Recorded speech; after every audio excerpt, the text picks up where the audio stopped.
Prime Minister, Dr. Terrance, members of the Cabinet, senior government officials, members of the media, citizens and residents of the Federation of St. Kitts and Nevis, abroad, good morning. And welcome to the Prime Minister's press conference with Cabinet Ministers. As is the practice, we ask that all phones be switched to vibrate or silent mode. Before we proceed any further, let's stand for the playing of the national anthem, after which we will remain standing as we call on Pastor Tiana Bori to invoke God's presence on today's proceedings.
Bori?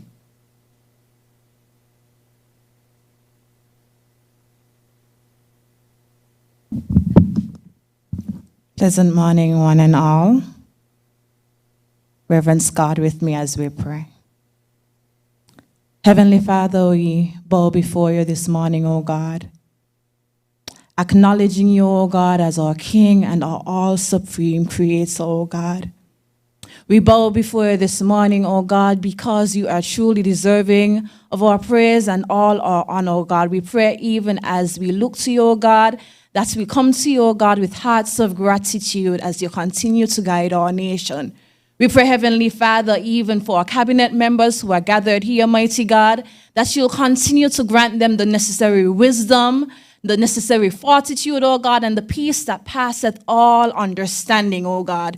We pray as they continue to chart our country's way forward, O God, that they look to you, O God, the author and finisher of their faith. We pray, Heavenly Father, for everyone who's gathered here, O God, that you'll be with us, continue to bless, guide, and protect us all. In your mighty and matchless name we pray. Amen. Amen. Thank you, Pastor Tiana Bori. Allow me to introduce the head table from my right. Prime Minister and Minister of Finance, National Security, Citizenship and Immigration, Health and Social Security, the Honorable Dr. Terrance Drew. Deputy Prime Minister and Minister of Education, Social Development, Gender Affairs, Aging and Disabilities, Ecclesiastical and Faith-Based Affairs and Housing, the Honorable Dr. Jeffrey Hanley. Minister of Public Infrastructure and Utilities, Domestic Transport, Information, Communication, and Technology and Posts, the Honorable Connis Maynard. Minister of Agriculture, Cooperatives, Fisheries, and Marine Resources, Entrepreneurship, Creative Economy, Culture, and Sports, the Honorable Samuel Duggins. Minister of State with responsibility for youth empowerment and aging and disabilities, social development, and gender affairs, the Honorable Iseline Phillip. Prime Minister, with your permission, allow me to share apologies for the absence of the Honorable Masha Henderson and the Honorable Garth Wilkin, who are currently off island for government business. I would also like to apologize for Honorable Dr. Joya Clark and the Right Honorable Dr. Denzel Douglas. They should be here shortly. The main thrust of today's press conference is to update citizens and residents on a number of matters of national importance. This government commits to leading with transparency and integrity, and resolves to keep the nation abreast of the decision-making process and accomplishments thus far. I now invite the Honorable Prime Minister, Dr. Terrance Drew, to present his opening statement.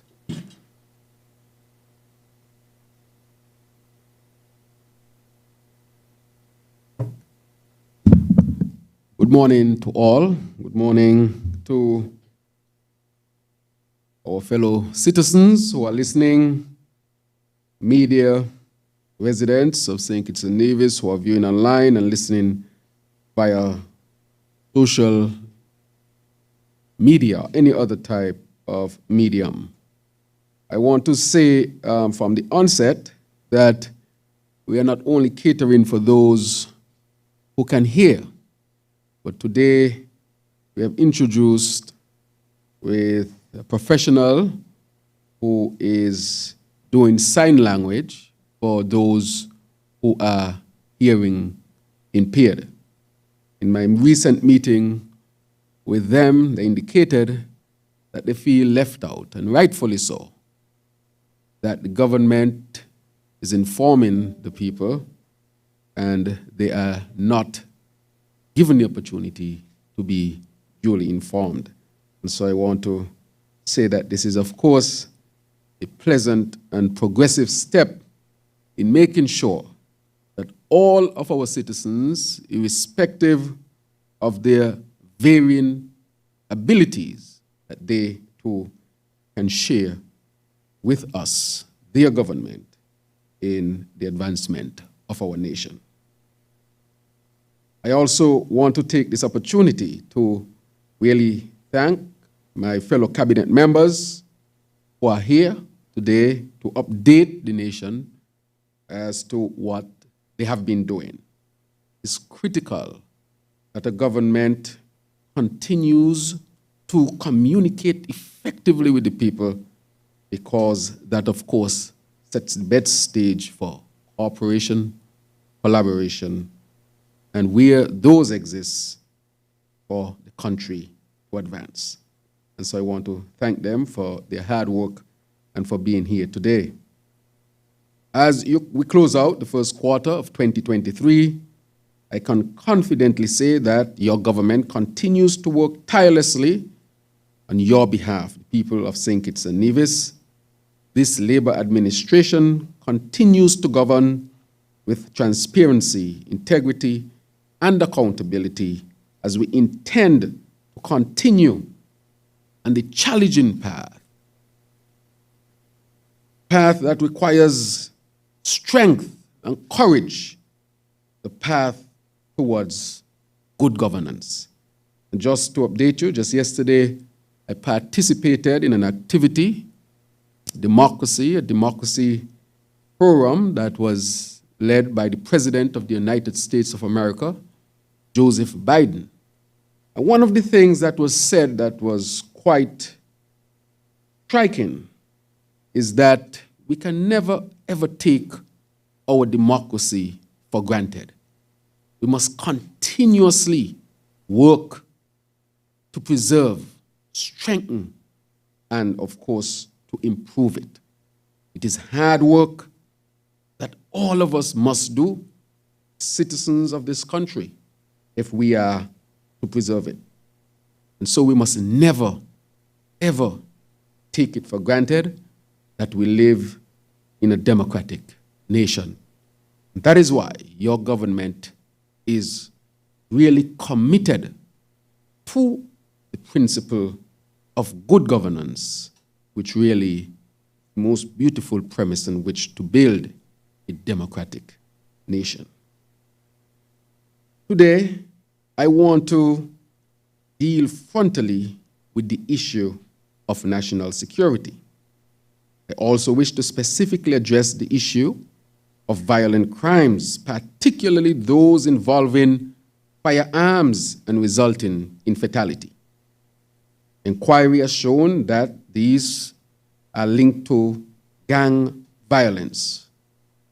And of course, we know we had an unsustainable crime fighting method which has to be upgraded and has to be such that it is sustainable and effective. Your government, along with the security forces, meaning the police, the military, customs, and others, are working assiduously to bring what we consider to be real calm to you, the citizens, as we strive to eradicate this scourge from our society. You deserve nothing less, and today we commit that your government will endeavor to work with others to achieve this. Eradicating this cancer demands a collective approach involving, as mentioned, the government, security forces, and of course you, the citizens of St. Kitts and Nevis. I take this opportunity to commend Commissioner Sutton, who was recently installed, and also Lieutenant Colonel Comrie of the Defense Force and their teams for their combined efforts in implementing government's zero-tolerance strategy on crime by pursuing, of course, the perpetrators and to ensure that persons are brought to justice and as swiftly as possible. I would like to assure you that the security forces will be unrelenting in their combined efforts to ensure that our streets remain safe and that the law-abiding citizens and residents of the Federation enjoy their well-deserved peace and tranquility. Just a few days ago, the ministers with responsibility for regional security met in their first face-to-face meeting since the post-COVID era. And I'm speaking about the RSS meeting that was held just recently in Grenada, chaired by Prime Minister Dickon Mitchell of Grenada. We had the opportunity to engage with international partners, mainly the Americans and Europeans, who have given a commitment to continue to collaborate with the region on the issue of safety and security. One of the major realizations that is common throughout most of the member states is an upsurge in gun trafficking and gun-related activities in the region, especially post-COVID-19. As a matter of fact, while we were at the meeting, Chairman Mitchell was reporting that there had been a brutal death involving firearm in his country while he was presenting, something he said they were not accustomed to. The heads of the region security forces, who also met in advance of the ministerial meeting to deliberate on the matter, which will be a major priority in their crime fighting efforts. I therefore join the security forces in condemning the recent upsurge in violent crimes that we have witnessed here in our Twin Island Federation and other parts of the Caribbean. Government will continue to provide the security forces with the required resources to give them the full support as they fulfill their duties. On another matter, the recent news relating to the passengers aboard the vessel that ran aground in our waters here is also troubling. The loss of lives is indeed regretted, and our officers are working collaboratively with regional counterparts in addressing this issue, as you would have heard. Notwithstanding, our border security agents will continue to be vigilant in protecting our borders and will not provide safe haven for those who are engaging in illegal activities. I would say that during the RSS meeting, this was also discussed. As you know, we would have saved a number of persons of Haitian origin who are still with us here in St. Kitts and Nevis, being cared for by your government.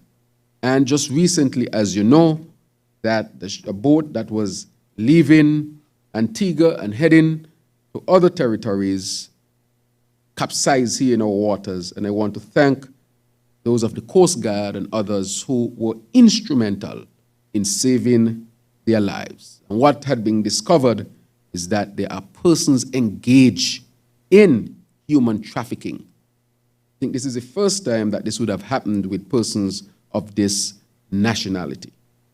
And therefore, I want to commend the Coast Guard and others who would have saved lives, irrespective of how they got here. Each life is precious. We wish, therefore, to express regrets to the families of those who have succumbed to this tragic event at sea. But also, I want to express our deepest sympathies to the families who are left to mourn those who lost their lives through recent criminal activities. Mothers, brothers, the sisters, the families, the communities who are hurting at this time. I had the opportunity to go to St. Peter's recently and visit families there, and the pain is real. That is why we have to work together to ensure that we have a sustainable, lasting way of dealing with violence here in our St. Kitts and Nevis. Therefore, your government will ensure that the system would benefit those men and women who are desirous of changing their lives and providing a better way for their families, especially their sons and daughters. But they must remain, of course, and respect the law. And so we want to give real opportunities to our people so that they can pursue lives that are lives of example. And therefore, I appeal to the young men and women who move forward, not to get involved in criminal activities because there is no good end. The end is either death or jail. And I encourage you, our young people, to choose life and a better way. And therefore, I want to end my opening statement and give you, the media, the opportunity to ask the questions that you might have. Thank you very much. Thank you, Honorable Prime Minister. We will now open the floor for questions. Kindly note the following guidelines. All questions will be directed to the Prime Minister, who will then delegate the relevant ministers to respond accordingly. I'll repeat. All questions will be directed to the Prime Minister, who will then delegate to the relevant ministers to respond accordingly. When you approach the mic, kindly state your name and the media house you represent. Each journalist will be allowed to ask 2 questions at a time to allow for the smooth flow of the proceedings and to give the members adequate time to respond. Let me also recognize those media hosts on the virtual platform. If you have a question, please use the raise your hand function, or you can type your question in the chat box and I will acknowledge and facilitate accordingly. At this point, we welcome our first journalist.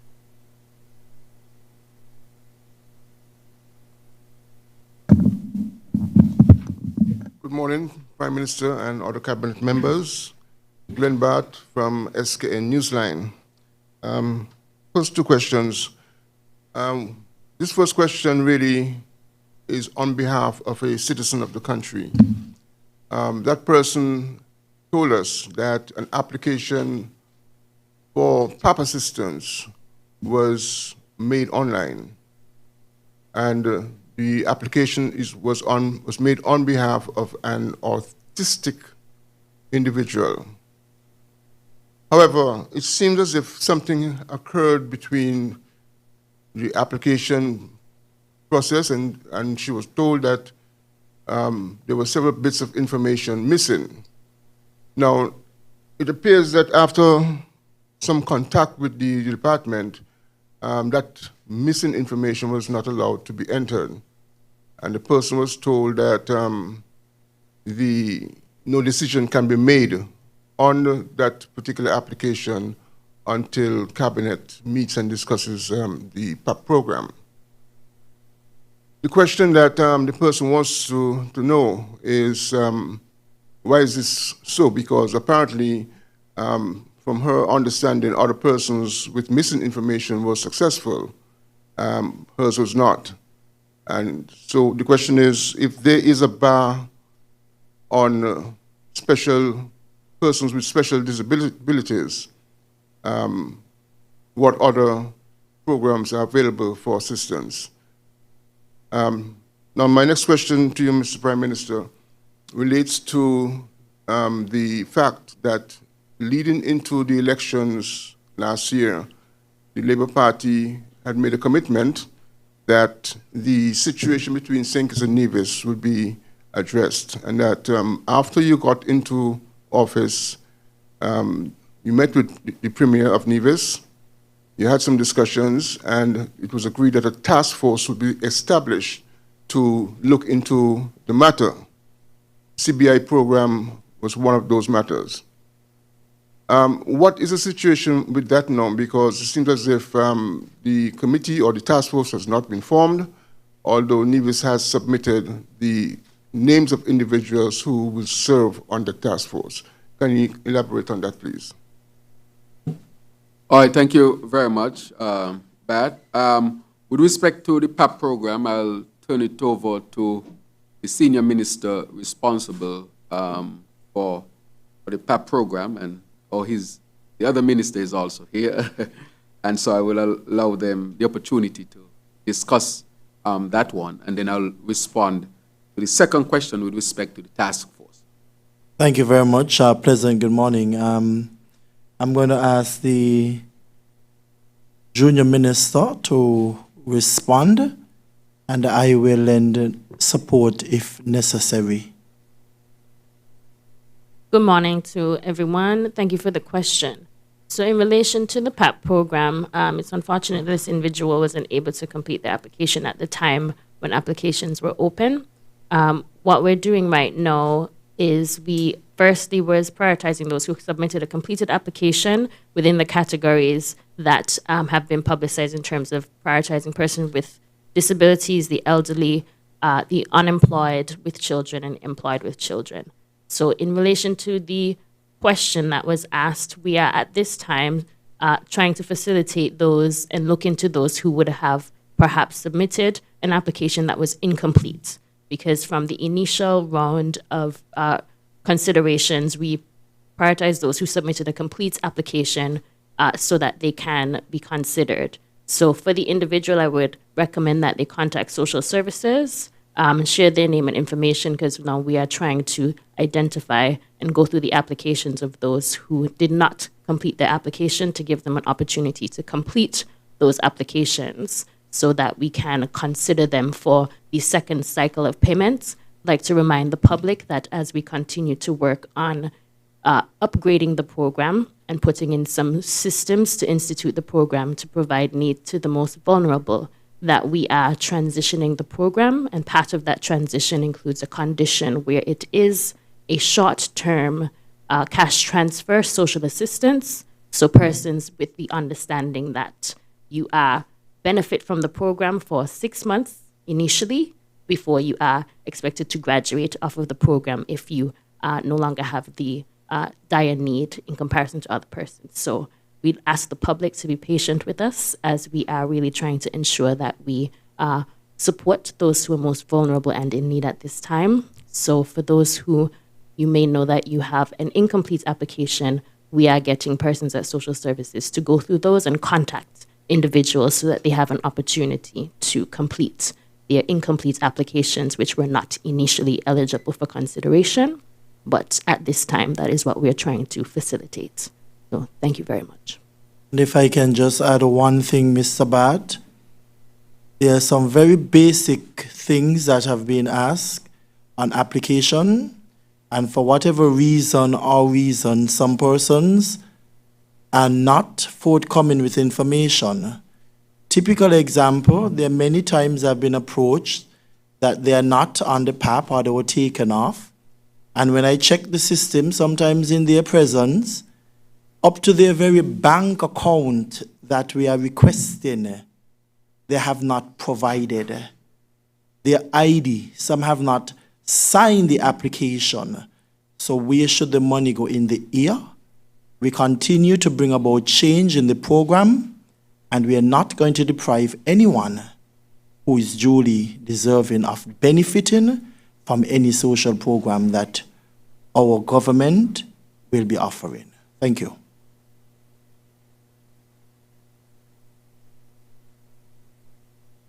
All right, the other question that you asked, Mr. Bat, with respect to the task force on Nevis. When I met with the Premier initially on taking office, we had discussed about this task force, which we agreed to. The Premier, of course, had to go through an election. So they had an election, and there were some events that, occurred subsequently that had to be dealt with, court cases and so forth. And so in our recent discussion, he and I now are going to sit down, we have already decided that, and complete this task force. As you know, we have already started to have more collaboration between St. Kitts and Nevis. For example, on the issue of geothermal, we are dealing with that as a national resource. We are, as a federal government, we are approaching it. The federal government, which means St. Kitts, Nevis, and Nevis, we are approaching this as such. And we had gone to the CDB. The CDB has given us a grant loan of about 16.5 to 17 million US dollars. We have also sent out RFPs, and we have about 30 international companies that have already responded positively to join and be partners in the investment of the geothermal. So we have done some real major things with respect to that. We have also partnered in other programs. And so I think that the relationship between St. Kitts and Nevis is on a good footing, and that meeting to fully establish the task force will be held soon. Let me say that the Attorney General has also been involved, who has suggested from our perspective who will be a part of that task force. Persons have been approached already, and we are in the final stages of determining who, so that that task force would come together, not just the CBI, Mr. Bat, but to look from the constitutional perspective. Can there be improvement? How are revenues shared? Our programs, how they should be managed across between St. Kitts and Nevis. So it's multiple things that we'll be looking at, not just one program. And so that will be announced, I can say, very, very shortly, to start looking in depth at these critical matters. Our goal is simple this: to create the best federation in the world. And I say that because the OECS and the Caribbean, we have set the paradigm in a multiple things. For example, our Eastern Caribbean Central Bank, ECCO, that joint currency, was what, for example, the European Union looked at to pattern their own currency, this little region. And so it demonstrates that we have the wherewithal to really create a system that can not only functional for us and important to us, but can also be something that other regions can look at. And that is my commitment. That is this government's. That is the commitment from the Nevis Island Administration. That is high on the priority. Thank you very much for your questions. Mr. Bat. Before we take another journalist, I'd like to welcome Minister of Foreign Affairs, Economic Development, International Trade, Investment, Industry, and Commerce, the Right Honorable Dr. Denzel Douglas.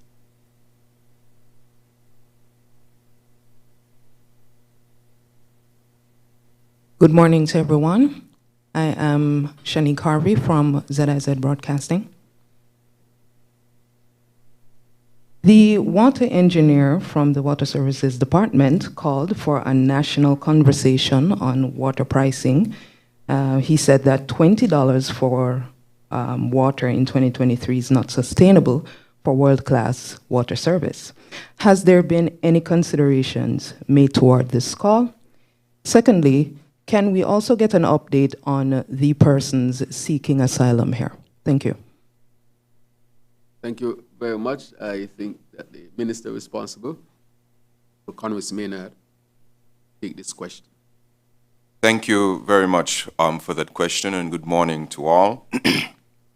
Indeed, as we attempt to improve our water services here in St. Kitts and Nevis, there is need for us to have a discussion on the tariffs associated with water. Take, for instance, many of you will have a bottle of water here, and you go to the supermarket and you buy maybe 1.5 gallons for $15 to drink. Meanwhile, the government is selling you 1,000 gallons for $7.50, $20 minimum. So you buy 1.5 gallons for $15 to drink, and you're paying $7.50 for 1,000 gallons. In order to generate 1,000 gallons of water, you probably have to use more electricity than $7.50, especially when you move towards desalination. And so we need to have a conversation about the tariffs. The government's position is this, though. We are going to move very quickly in improving the services such that we can update the services in the Water Services Department before we seek to have the final adjustments to the tariffs. But we have one commitment. You use less water, your tariffs will remain low. You abuse and waste water, the tariffs will have to match that. So we continue to say that we are going to strongly encourage conservation by encouraging low tariffs for low usage, and we are going to discourage wastage by adjusting the tariffs accordingly. Just last week, there was a competition where a family won, I think it is a 450-gallon tank, water tank, because they had low usage over the last year and they had zero balance on their bill for the last 12 months. And so there are rewards for using little water and paying your bill on time. And so that conversation will certainly happen. Additionally, the Water Board is the one responsible for assessing the tariffs. And that, as you know, I indicated in the beginning of the year that the Water Board had been instituted. They are having meetings right now to finalize the structure of the Water Board and their terms of reference on how they will operate. And as that becomes final, you will be briefed accordingly. But that will be the central point to which we will have the discussion on water tariffs. Thank you very much. All right, thank you very much, Minister.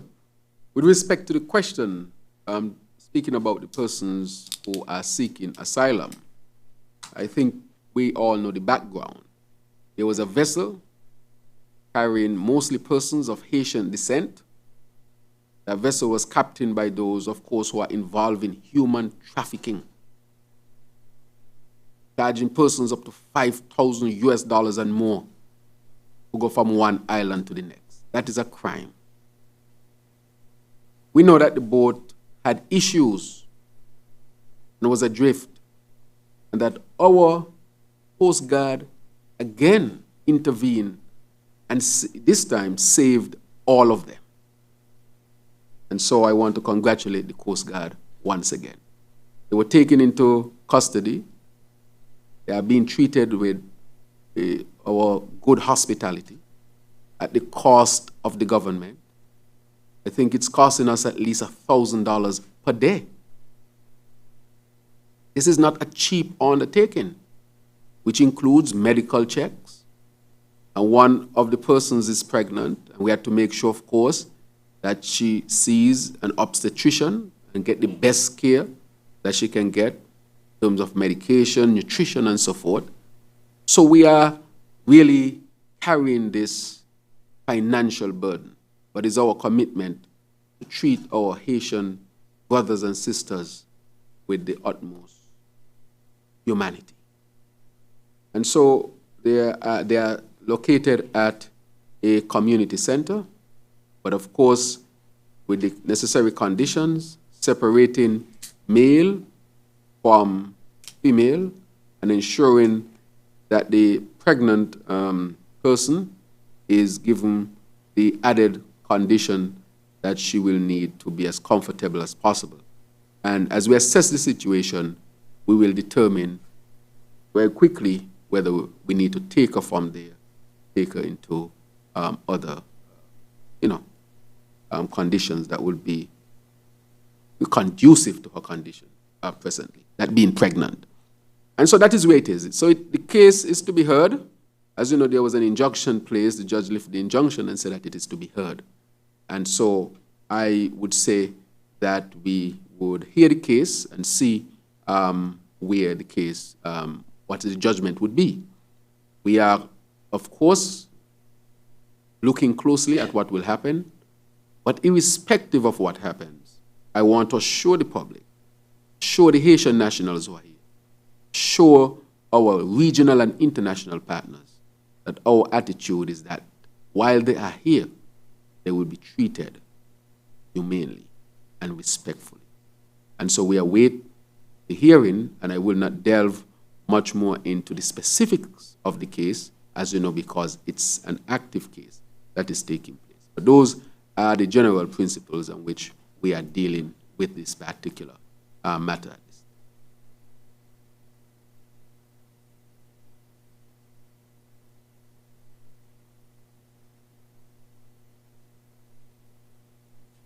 Good morning, Lusha Dixon, St. Kitts Nevis Observer. Mr. Prime Minister, when you first got elected, you promised that your admin would implement principles of good governance, integrity in public life, transparency, and accountability. Since November, the Observer had been asking about the number of passports issued to date under the CBI program and the certificates of registration you signed since taking office.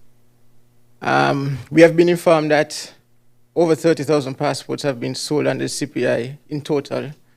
This will concern the population of 55,000 here in St. Kitts and Nevis. What is your response to these claims? And also, a few months ago, while addressing the peace program, you said that no social security was paid on their behalf, and the government then would have broken the law. With that being said, the Attorney General, Mr. Wilkin, has been embroiled in an issue of not paying social security, delayed paying social security on multiple occasions for one of his employees. Would you agree that the Attorney General broke the law on those occasions? And if so, does he owe the country an apology, and does he have the moral authority to be the government's chief legal officer? Right. Thank you very much for your questions. As you know, with respect to the CBI, and you have mentioned some numbers, you would have been paying attention to the fact that the CBI has gone through significant changes with respect to the legislation that governs it, and also, or at least, I would say, the regulations. And at least you would have also recognized that that was in transformation. The other thing that you would recognize is that there was a change in the leadership and CEO at the Citizenship by Investment Unit. And one would expect that while you're in transition, changing laws, regulations, and so forth, that of course, would have its own delay in certain things. And so now you have a CEO there in place, and you, as a member of the media, a member of the public, now have the opportunity to really approach and seek, as a journalist, the answers to the questions that you seek, so you can get those specific ones. As I told you, that will be available, and so that you can ask those relevant questions. And so, as you know, the Citizenship by Investment unit is a very important unit to the economic development of our country, of St. Kitts and Nevis. We had decided that just like anything else, there needs to be upgrade from time to time to strengthen it, to make sure that it's fulfilling its mandate, and make sure that with respect to our international partners, that we are being responsible.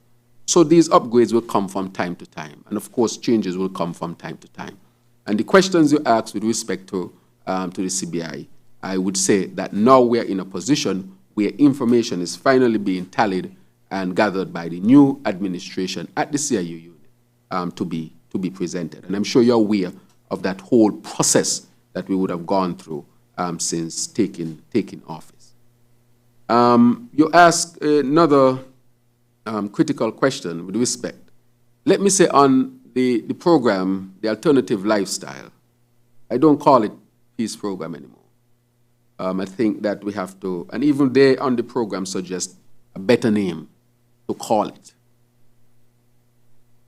I would say it is being called now the alternative lifestyle, and there was a deliberate decision not to register anybody on the program with Social Security. This is not about a late payment. This is about determining that no one on that program will even be registered with Social Security. That's different to if you are late. I used to run my medical practice, and sometimes I was late. And you know what I put in place? I told my secretary, look, I am so busy sometimes. Can you please be responsible for doing it and bringing back the receipt for me? That is not the deliberate action to determine that she should not be registered. So we are dealing with two different things here. And if you have somebody working and don't want to register them, you understand where that is. But if you have somebody registered and you are late for whatever reason, then I think Social Security, I have said to Social Security, get an alert. Send an alert to say, look, remember, I know you're busy, but remember. And when you are reminded, you should go and put a thing, you should put something in place as well to make sure that you can also remind yourself. So these are two different scenarios. And we are moving to get the persons on the program duly registered with Social Security. All right, so I know the Attorney General himself would have spoken to the matter, and he would have addressed the matter, and I think there would be an opportunity when he would be before the press again to answer any question with respect to that. So I want to thank you very much for that question.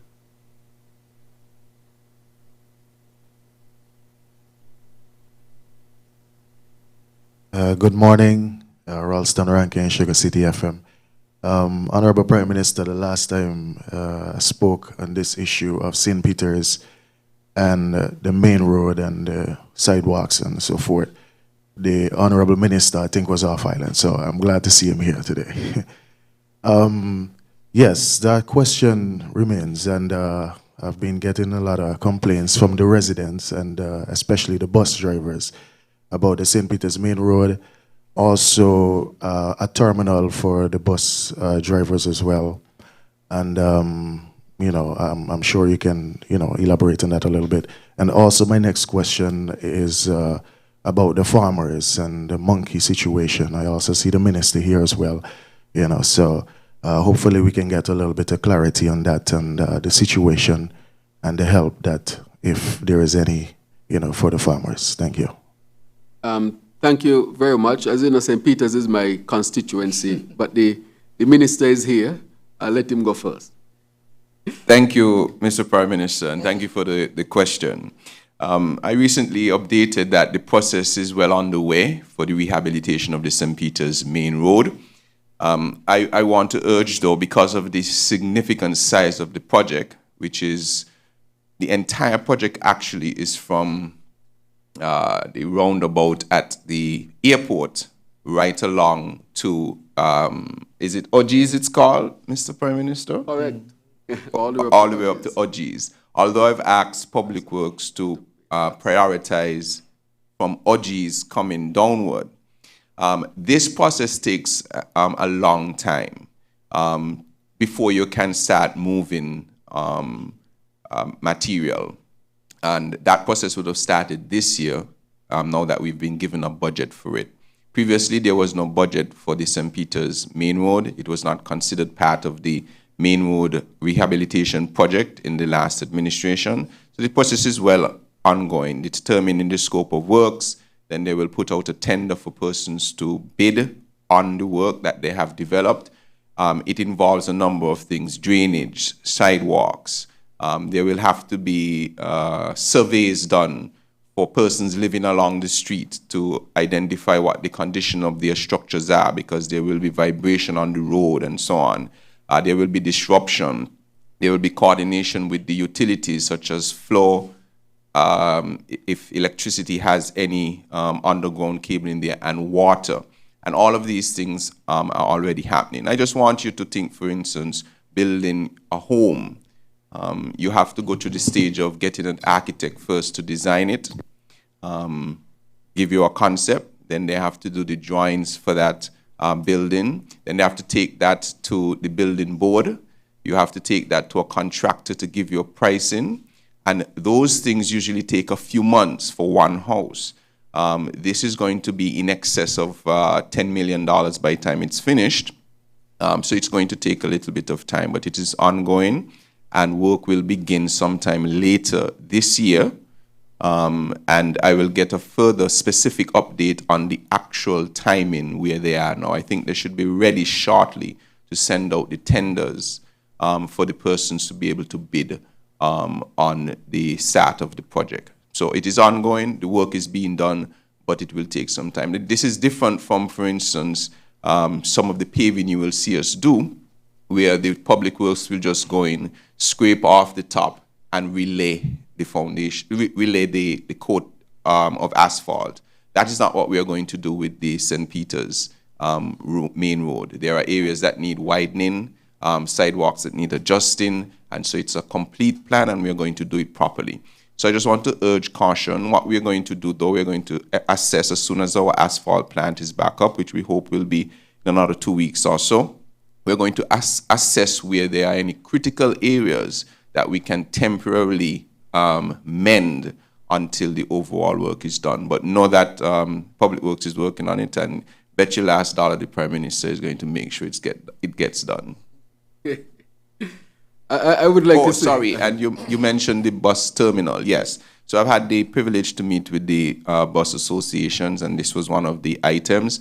I met at that time when I had the meeting with the former Commissioner of Police, and as soon as this Commissioner of Police came in to force, I also met with him about the possibility of what we can do right now, because a singular bus terminal will take some time. So we've discussed about altering possible traffic arrangements to see if it would be possible for them to use the terminal by the ferry terminal as a single point, at least for the three bus terminals. But it is proving a challenge.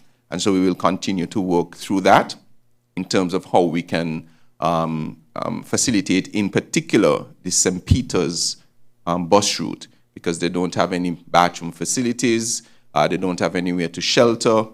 So we are well aware, and we are trying to see what can work. I've also discussed with members in urban development about what options we may have to be able to facilitate the St. Peter's bus associations. So thanks for the question.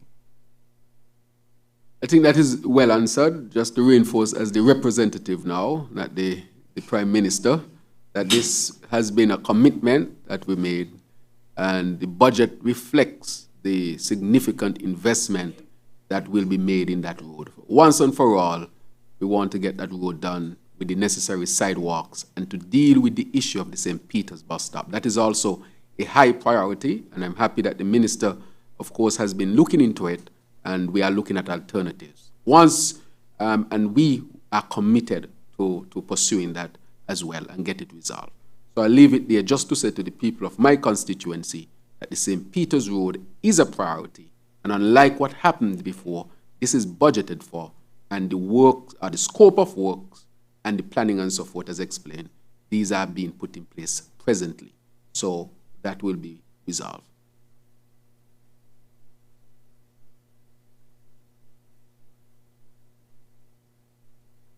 Yes, with respect to farming and agriculture, the Minister. Yes, good morning. and I want to thank you for your question. Now, we recognize that the issue with feral animals would have been a long-standing issue for agriculture in this country. We have at the top of the list in St. Kitts the monkeys and wild pigs. And in Nevis, while they have some bit of those at the top of their list, will also be donkeys. And so the issue isn't an issue that has gone unchecked. However, when you look at it, we have done some research. We've had a consultant in, and we estimate that the population of monkeys has grown tremendously.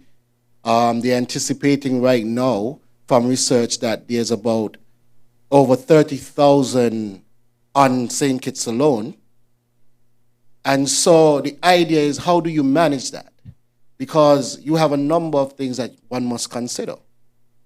We can't go wild and start culling all of these monkeys because we have laws and treaties that we abide by, and we have international relations that we must consider. And so one has to be very careful with how we approach managing this problem. But we deem food security a critical component to our way forward. And so as we work out what we are doing, we are integrating our plans with some of our partners. Let's take we know scientific research is being done, and our monkeys, the green vervet, have been identified as some of the preferred species, one of the preferred species for scientific research. So we are trying to see now if we can channel some of these monkeys into this in a bigger way. We have a number of other projects that we are unfolding, but again, all of these things must be done with some consideration. So we can't just rush into any approach because we must be careful in our approach. Beyond that is also the ecosystem. They create a balance as much as they are pests. They create a balance in our ecosystem. If you remove them haphazardly, you can disrupt our entire ecosystem as well. And so the conversation is ongoing. I could tell you intensely. From the Department of Agriculture, you would have seen that we started rolling out traps. Again, part of this is in our effort to send some of that, those monkeys into scientific research and further development in other areas. I could tell you that the trapping has improved, and we've seen a lot more captures over the last few weeks. And so I am pleased to say that the efforts are yielding fruits. Again, however, 30,000+ isn't an overnight process. And we must also recognize that. So given a bit of time, I believe our efforts will yield fruits. Outside of that, we are protecting farmers and their farms, trying to get more farms fenced with solar powered electrical circuits that, deter a bit of the monkey activity and, of course, the wild pigs. And so with some of these efforts, we are hoping to protect our farmers while we work on somehow reducing some of the numbers in the population of monkeys in the wild. But, again, it's a time effort that must be considered as well in the overall factor. I hope that answers your question. Yes.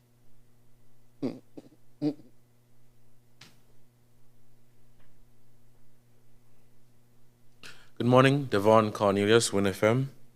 It was said that a forensic audit was done on the development bank. Where is that audit report? And what is the status of the investigation in relation to sham marriages in the country?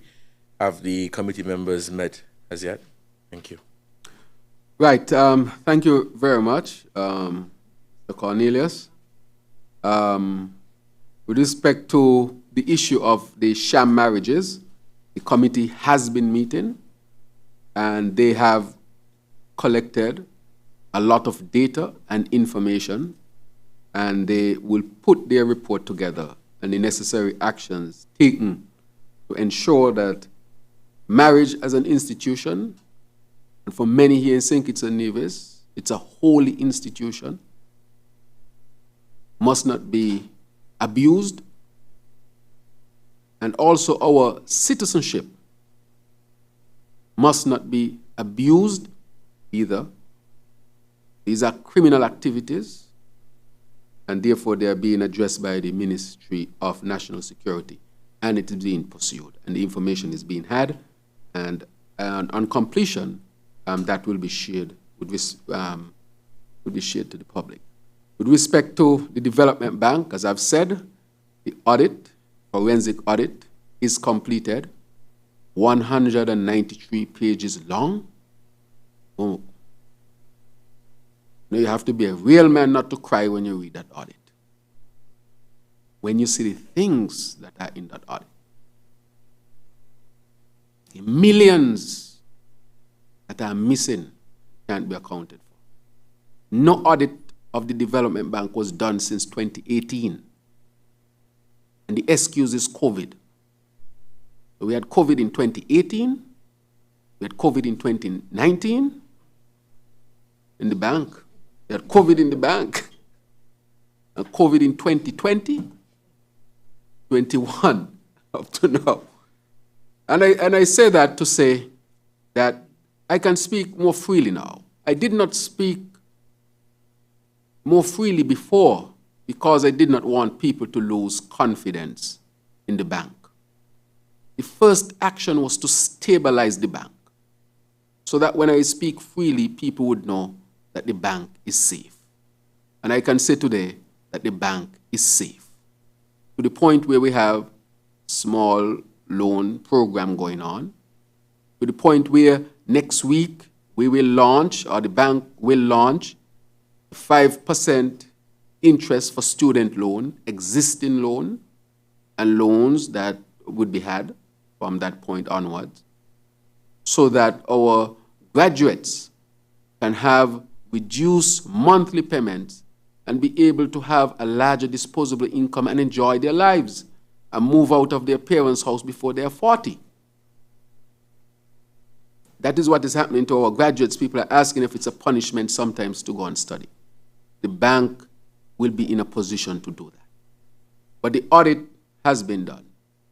And I will not speak much more to it, but I will say that when you look at what took place there, that travesty that took place there, that cannot be pushed under the rug because there is no rug that can contain that.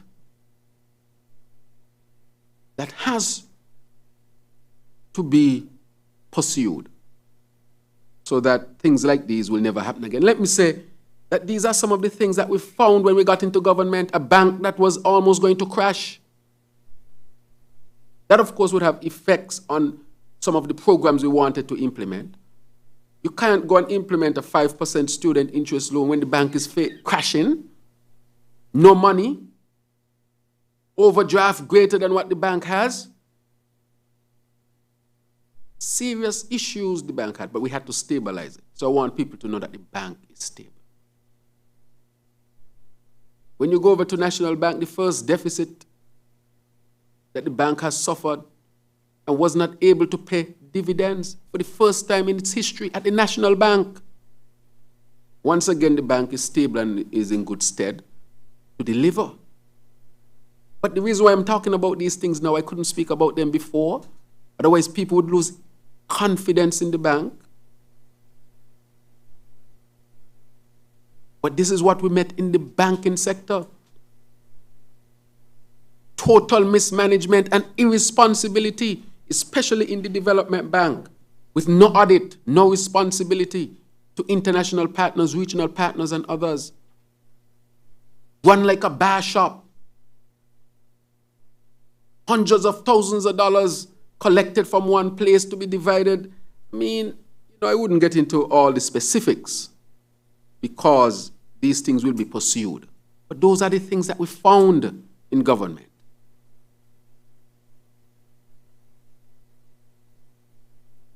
We had to go and stabilize our CBI program that was asked about.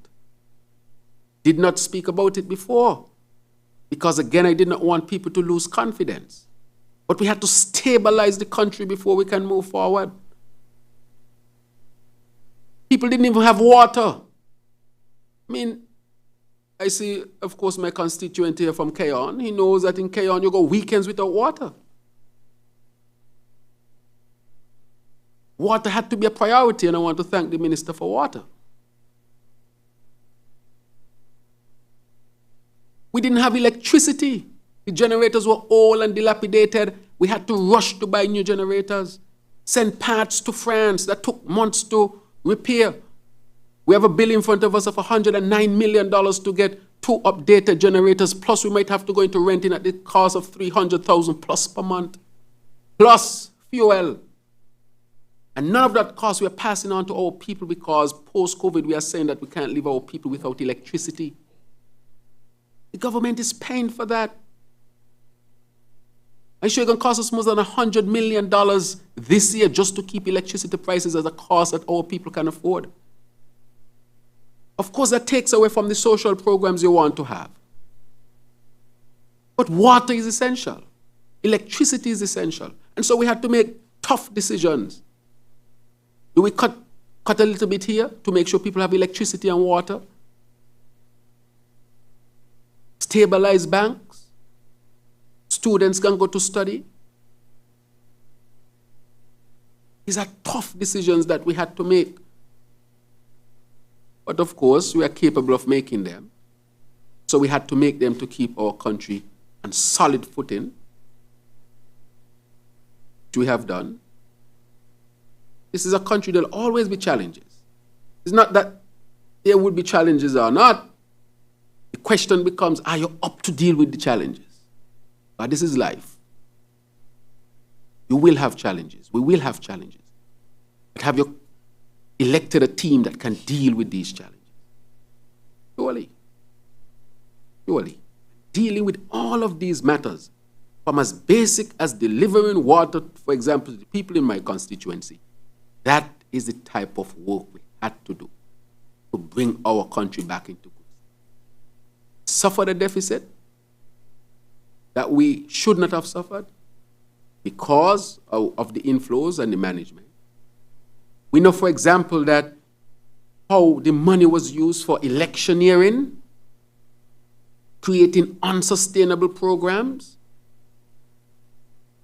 I would say I have met with international financial organizations, the specific names I will not call today until the report is out, that is saying to us that our social programs are so big that they can buckle the country. But I took the decision, you can't just pull away the social programs. You can't just take away PEP like that. And we have decided that we will not take it away. And this year we are spending $30 million on PEP alone. I say, well, Mr. Minister of Finance, how can you sustain that? I say, but if you forego all these people at the same time, you're going to hurt people badly. So we had to make a decision and say, we'll take care of the most vulnerable and others.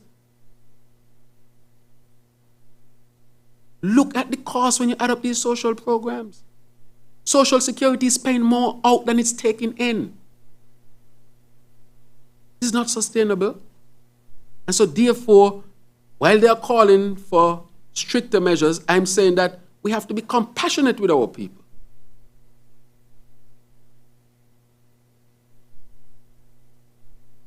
And so we have taken certain decisions to protect our people.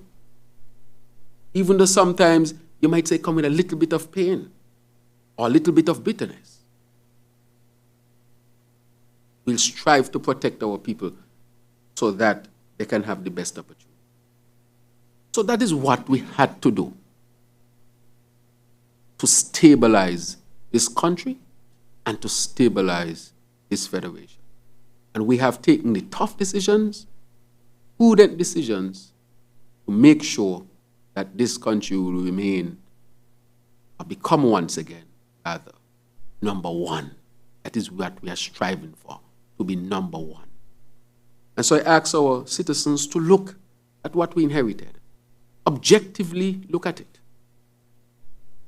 Don't have to listen to us all the time. You know you didn't have water. You know your current used to go every minute. You know the development bank was in trouble. First time in its history, National Bank can't pay dividend. Social Security paying out more than it's taking in. Your CBI program, which we had to stabilize.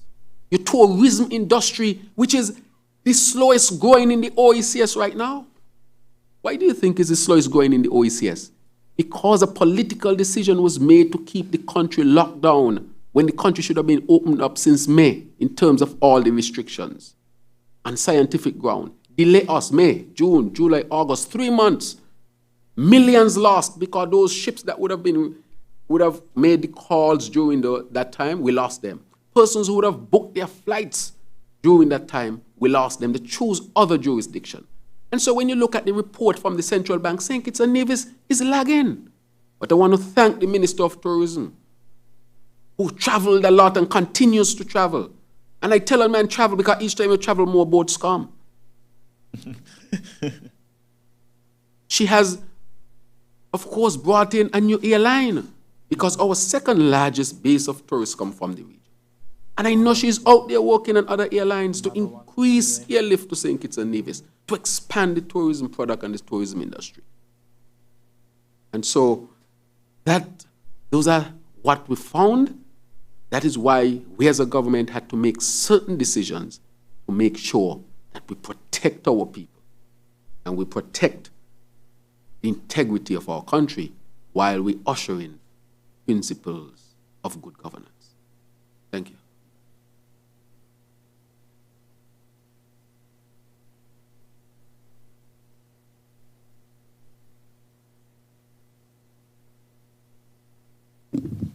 Good morning, Mr. Prime Minister and fellow cabinet members. I have a couple of questions, but I want to follow up quickly. Name German SKN vibes. Mr. Minister Maynard, you spoke about the challenges surrounding the tariffs and possibility of increasing the tariffs.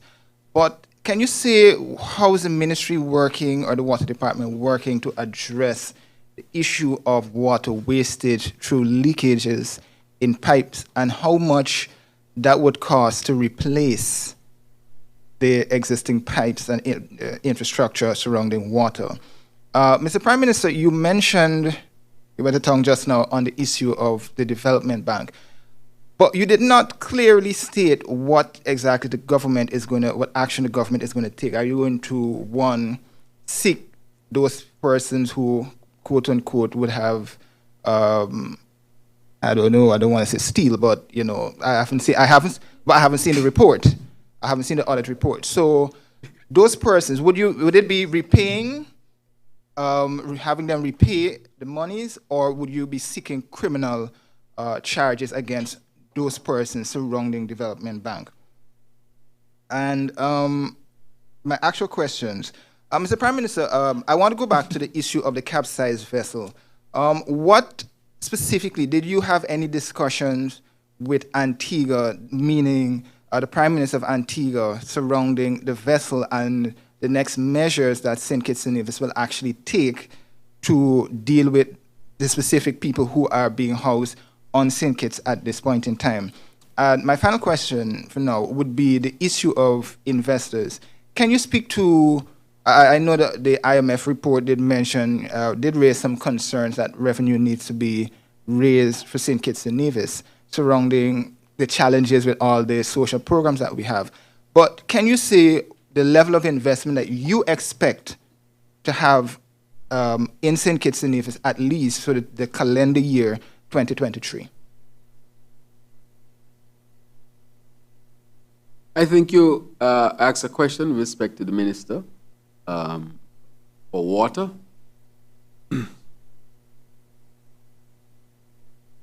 Thank you very much for the question. That's a very good question in terms of leaks. There is something called non-revenue water, which we produce, let's say we produce 10 gallons of water, and we're able to bill for 6 gallons. It means then that the 4 gallons is what you call non-revenue water.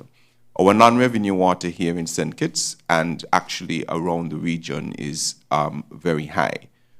We recently had a water conference, not only at the UN, but also in Trinidad, to deal with this issue of non-revenue water. A lot of it comes from leakages along pipelines, But also a very critical part of leakages comes from the customer side as well. So let me deal first with the government side. Over the next coming years, we are in the process of developing the plan for the rehabilitation of all the important water lines around the country. After now, later on, we will give some more details about a specific project that we are trying to get when it comes to the Green Climate Fund that will assist us in the adaptation of our entire water structure. That is a $40 million US project, which we're hoping to get as close as possible to in the not too distant future. That does take some time. But in the meantime, we are doing our assessment of where we need to act in order to reduce the government side of the leakage. The customer side now, a large amount of leakage comes from the customer side. Two ways: one, leakage in the house, and two, usage and not paying for the water. So I want to encourage everyone to do all that you can to arrest the leaks that are associated with your property. Because, as we said, as we have this discussion of tariffs, adjustments, those whose water bills and water consumption remain low will not really see any increase in their water tariffs over the long term. But those whose homes have inordinate levels of leaks, your tariffs will then have to adjust to that eventually. Couple quick pointers. If you have a home and you don't know if you're having leaks, one evening, maybe at 9 p.m., close off all things that use water in your house, including maybe your refrigerator, if you have your refrigerator connected to the water line. Don't allow anybody to use any water over the evening. Go to your meter and read your meter reading at that time. So let's say that's 9 p.m. in the night. Don't use the water for a few hours while you sleep. This is the best time because nobody is using the water. In the morning, before you start using the water again, go and read your meter again. If the meter reading is different, it means you have a leak. It means something in your house is leaking. Get your plumber to check it out to assist in that. If all of us reduce our water usage by just 20%, including leaks, having long showers, keeping the hose running while you're washing your vehicle, using your hose to water your entire garden, if we were to just cut back by 20%, we wouldn't need to do anything with our water system, just 20%. We'd have enough water for everybody. And so the concern of leakage is a real one, and we will be stepping up our policies with respect to how we are going to do that. We are going to go on a conservation campaign. Very shortly, we will be launching an access portal for everyone to have access to information for water, and you can convey your concerns, and then there will be a response team, etc. But we'll release that very shortly. So those are some of the things that are going to be critical for water leakage.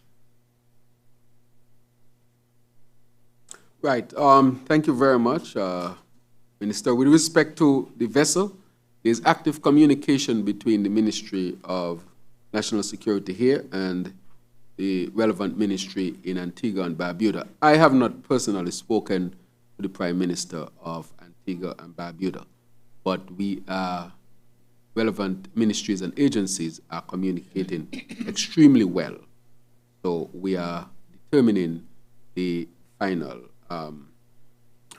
action with respect to those who are here at this point in time. We are seeking, of course, to have indicated that we need a medical doctor, so they should get medical check. Also, we are having a psychologist who will visit these persons so that, of course, it has to be traumatic that your ship capsized and persons who you were on that ship, that boat with, some of them are dead. So that is how we are approaching it. and final decisions as to what will happen as we negotiate and discuss with our Antiguan counterparts, that is being determined. With respect to the development bank, as I've said, this government is not about any witch hunts. We have never engaged in witch hunts. However, where the law is breached, or where there is suspicion that the law is breached, I think the law has to be given its opportunity to be pursued, be carried out. In any situation, a man jump a fence and thief 2 jelly and get caught, the law is applied. One is in the bank and tens of millions missing, the law must also be applied. And so it's in that spirit, not in the spirit of witch hunt or targeting people. The question raised in the audit must be, of course, answered. With respect to investments, and you spoke to the IMF report, I'm happy that you referred to it. We have a number of investments that we expect to come on through the CBI program, and investments that are not linked to the CBI program, such as the new hospital, the climate smart hospital, which will be pursued this year. Of course, not complete this year. It is actively being pursued at this particular time. The Bastia High School, another major undertaking. And of course, we have a number of other critical projects to take place. So we are seeking, of course, we have desalination plan that we are pursuing, our housing program. And let me say about our housing program, because there have been, and the Minister of Housing is here, who I think will speak to it soon. And I want Mr. Moderator to give each minister a chance just to update the nation on what they're doing in the relevant ministries. But just to say, we are going to, well, we are in the process of launching our housing program. We promise a lot of houses and we intend to pursue it. And I want to say that our contractors are the ones who will build the houses. That is why we say we want our painters, our plumbers, heavy equipment operators, electricians, all those who are involved. Because as we pursue our housing program, our local contractors are the ones. When investors come, one of the first questions I ask, so who gonna build that? Because we have a lot of people here who can build. And all the activities surrounding building, we have people who can do those things. The means, of course, to employ our people. So we will not sit by and watch an investor come in, invest their money, and not use our people. So I want to make that clear, that our people, our contractors, so forth, will be the ones who will be building houses. Also, when it comes to the hospitals and the schools, the hospital and the school will also be our people, fundamentally. So I wanted to reassure people. So yes, we have a number of critical investment projects that we'll pursue to produce jobs and to stimulate the economy and so forth. And what you said is critical. And I'm happy that you said that the IMF is saying in order to maintain this social program, we need to have a lot of economic activity, because they're saying these programs can become unsustainable. PEP costs how much per week? $1 million. Per week. Times that by 4. Depends on the month, you might say 5. Yeah, yes.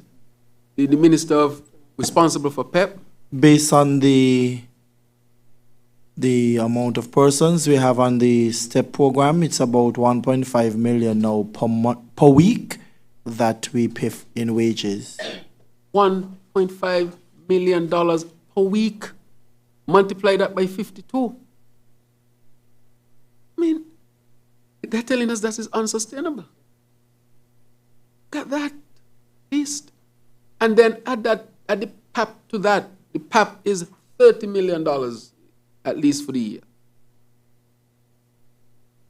And then add Skelec to that, which can be almost, how much Skelec costs us, 100 million?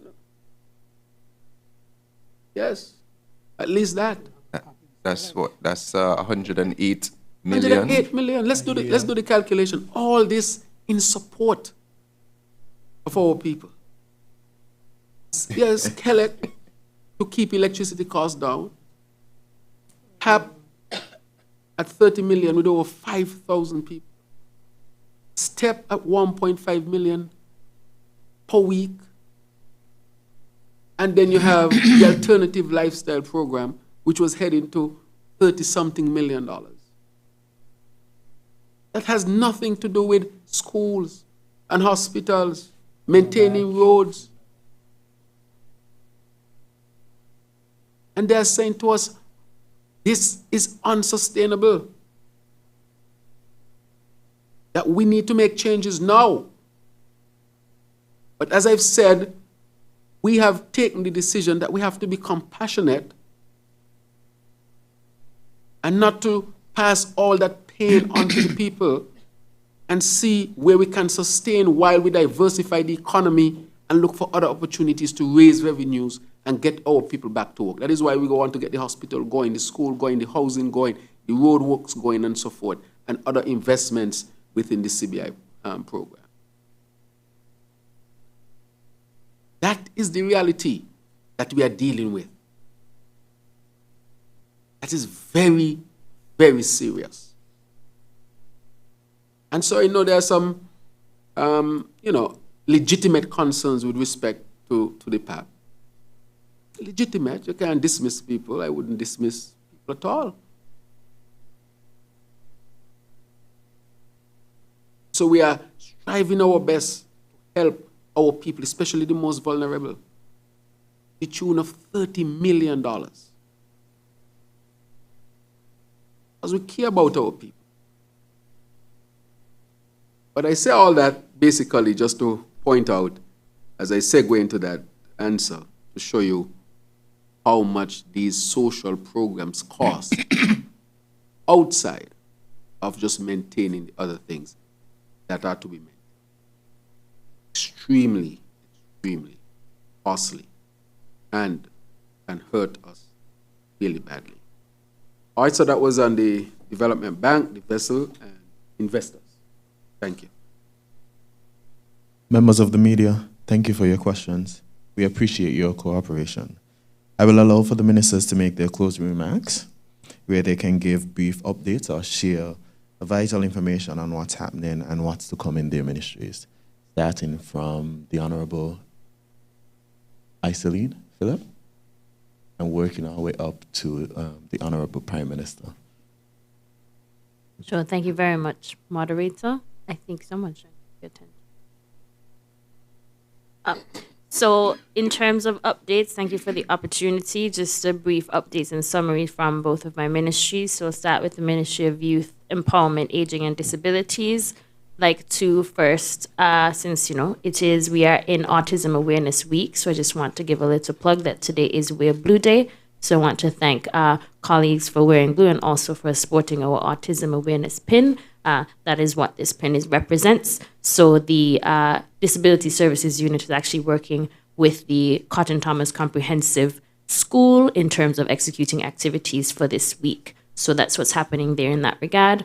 For youth empowerment, we are accepting registrations for Youth Camp, which will be held this year, 40th Anniversary Youth Camp, which will be held from July 16th this year in the summer. So we are inviting applications from youth across St. Kitts and, of course, Nevis, if you're interested in joining. We want to also highlight as well that our Seniors Day program actually launched last week. And so that program is ongoing. We'd like to remind persons that we meet our able-bodied seniors in 3 different communities each week. We have, first on Mondays, we meet in East Bastia at the Newtown Community Center. That is from 9 to about 2 o'clock every day. So every Monday, we're in Newtown Community Center. For St. Peter's, we recently had to change location since the St. Peter's Community Center was needed for other activities. And so the new location for the St. Peter's Seniors Day program is actually at the Church of God Church Hall. So please note that update. The new location for the St. Peter's Seniors Day program is at the Church of God Church Hall. That is where we'll be meeting until further notice. And then, of course, on Wednesdays, we meet in St. Paul's at the St. Paul's Community Center for that program. And the time for that is 9 a.m. to 2 p.m. on those days. So I want to thank the staff for supporting that. And we've had a pretty good turnout so far. There is still a little space for any additional seniors who may be interested in joining that program in each of the communities. Want to also make a little notice. So our seniors have actually been engaged in kite making over the past 2 weeks. And so we are culminating the activity with a kite flying festival, which will be hosted next week, well, not next week, April 11th, Tuesday, April 11th, where we will be rounding up our seniors from the different communities to Black Rocks, where we'll be flying those kites with support, of course, with the youth department and other youth volunteers. So we want to encourage persons to come out and pop in during the day on the 11th of April for the Kite Flying Festival. Those are minor updates from the Ministry of Youth Empowerment, Aging and Disabilities. When it comes to social development and gender affairs, of course, our social services department continues to be engaged with the delivery of social services and social assistance programs. Of course, the cash transfer poverty reduction program is primary at this point. Just like to remind the public of the process in terms of us being able to institute some systems into that, and we're working diligently to implement the case management. So social assistance officers have been contacting persons who are receiving the benefits and taking them through the case management process, which will assist with graduating persons off the program as we are reinstituting the program for it to be a short-term cash transfer program for social assistance. I'd like to also remind the public that payment days are the last day of each month. So persons just bear in mind that that is the conditions around the programs as we continue to execute it. And right now we are, again, just to remind everyone at this stage where social service staff are contacting persons who may have submitted an incomplete application so that we can now consider those persons for consideration to be able to receive the benefit in the next cycle of payments, which would be the second 6 months of this year. So thank you very much. We really appreciate the patience of the public and your understanding as we seek to really support vulnerable persons with our social assistance programs to make sure everyone can benefit. Thank you very much for that.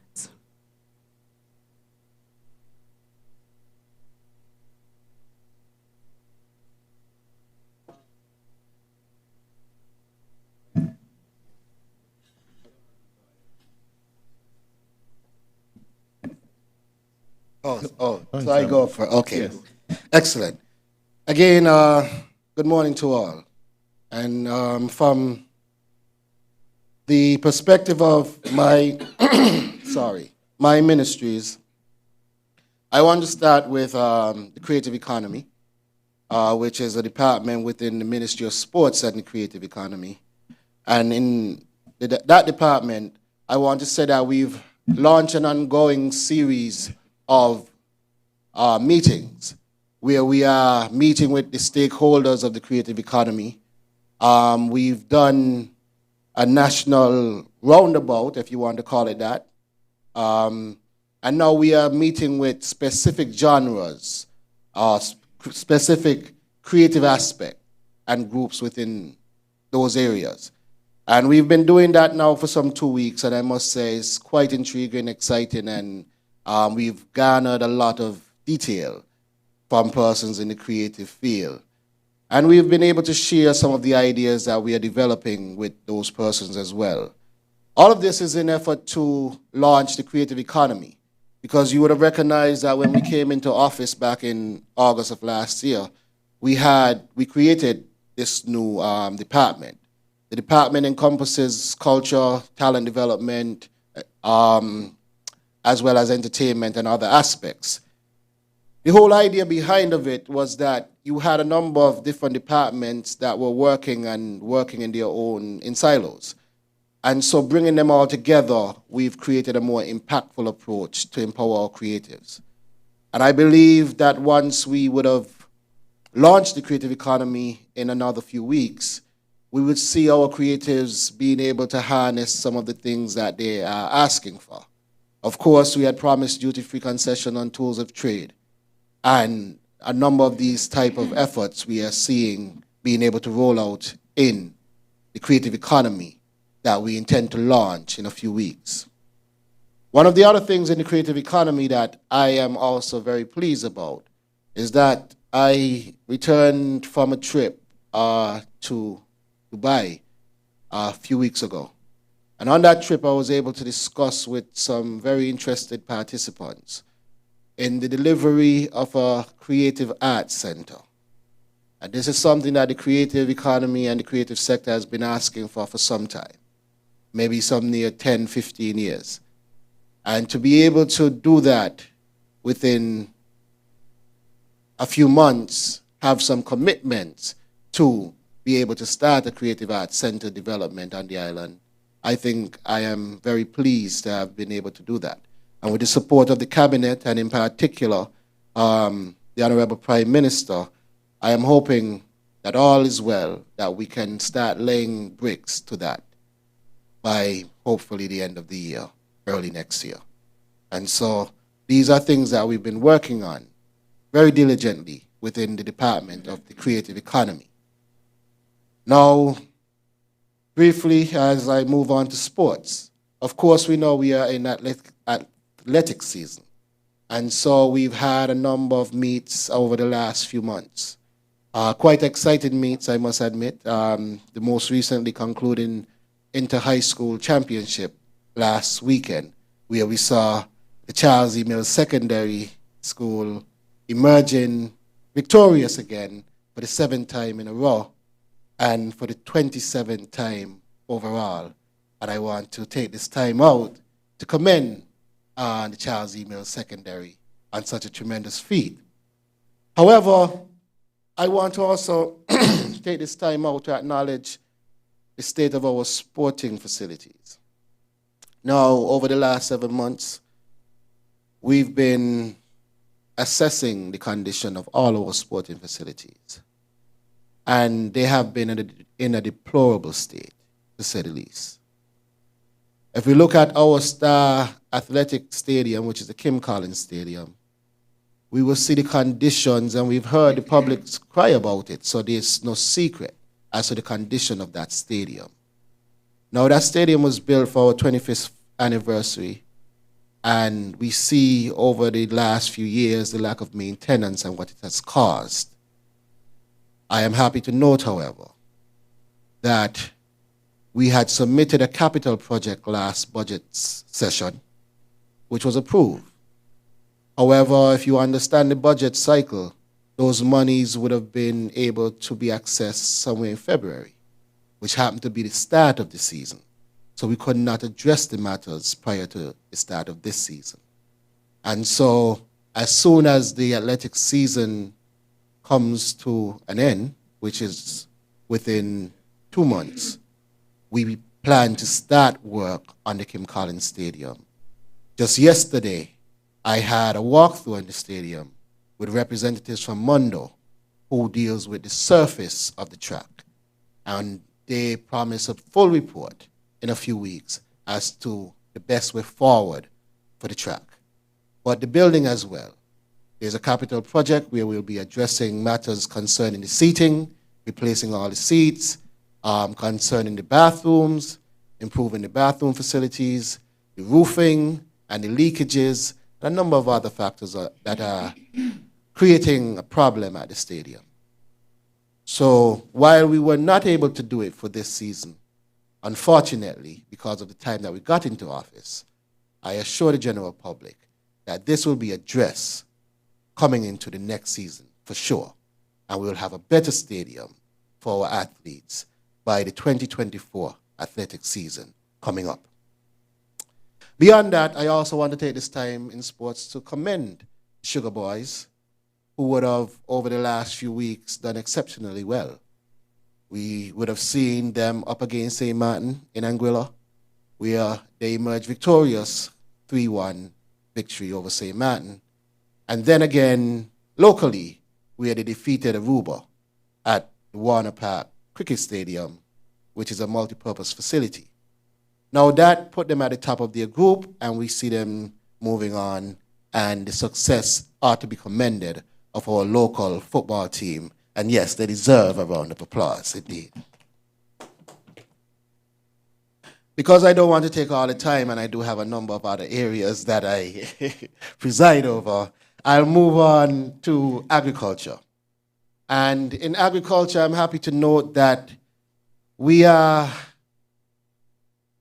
making great strides in a number of areas. Now, we have made a commitment to transform the agricultural sector and improve food security. And we have also joined with CARICOM on their 25 by 25 agenda, and we are committed to that. And in that regard, we have sought to really dig deep in terms of finding out the real issues in agriculture. And I could sit here and say that with the work of the ministry, our extension officers, the director, the permanent secretary, and everyone, we've been able to garner a lot of details from our local farmers. I have, since last year, begun a farm tour where I started visiting farms around the island, and that farm tour continues. And some of the information that we've garnered has helped us to really find the critical issues within agriculture. One of the issues were raised this morning, where the monkeys. What we recognize that the feral animals would have caused about 25% damage to our general food output. And so, yes, if we are able to even curb that, we see where we can increase food security. Another area that we recognize where we lose a lot in food security is post-harvest management, where it is estimated some 60% of our food is lost before it is consumed after that food that has been ripened. So between the ripe fruit and consumption, we lose again about 60%. If you add that to the 20+% from the feral animals, you see the dire situation that we are in. And so I'm happy to say that I'm in discussions for the development of an agricultural training school. And that will be on island with the support as well of the University of the West Indies, where they will be assisting with training our farmers, processors, and interested persons in agriculture in both crop management, post-harvest management, and the wide range of agricultural input. I believe that training school will go a long way. And I believe that once we put all efforts together, we can see our country maybe even exceeding that 25 by 25 agenda. Because easily we've seen 80+% and identify how we can curb that somewhat. And that does not include improving output from improving the input.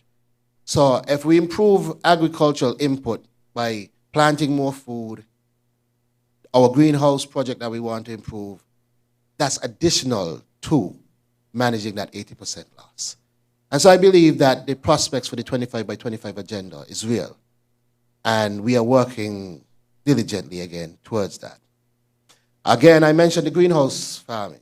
We had ordered some greenhouses a few months ago. They should be landing here shortly. Those greenhouses, we should put our model greenhouse village together. And once we have that model together, then we should move quite rapidly into developing those villages around the island. As we know, protected agriculture is a much more manageable, convenient way of, and data-driven way, I must say, of producing food. And if we could produce food with a much more data-focused approach, then I believe, again, we improve food security. And I'm happy to note that we are well on our way to developing that. I continue to meet with our farmers and our food producers because we don't believe we have all the answers on the inside. And so we reach out every time, locally, regionally, and internationally. I went to the Virgin Islands to their food fair, and we had a lot of information coming back from that. A huge food fair that saw some 30,000 plus persons attending. And what we learned there was invaluable not only for food production, but in expanding our markets to the Virgin Islands and the rest of the region. And these are things that we are working on and developing, and the public will be able to hear more about it as time rolls on and we release the full scope of what we are doing in agriculture in a few weeks to come. And as I move on, because I don't want to take all morning here, Minister, just to say that small business will be officially launching soon. We were creating a home, we were creating the proper infrastructure because it's a new ministry. In a few weeks, we hope to launch that small business ministry, and the public again would have now a one-stop shop where they can come, apply for a business license, be guided through that process, be able to have technical expertise, guide you through the development of your business, training sessions, be able to be prepared for grant management and loan management, and the whole works all the way through, hopefully, to a successful business. So in a few weeks, small business will be launched. And finally, we are indeed preparing to be ready to start the issuance of licenses for those who are interested in becoming entrepreneurs in the cannabis industry. And all goes well, by the end of the second quarter of this year, we should see that industry being fully launched and ready for our people to partake in a wonderful industry that promises great returns and economic development for all of our people, regardless of where you're from, academic background, or any other social construct.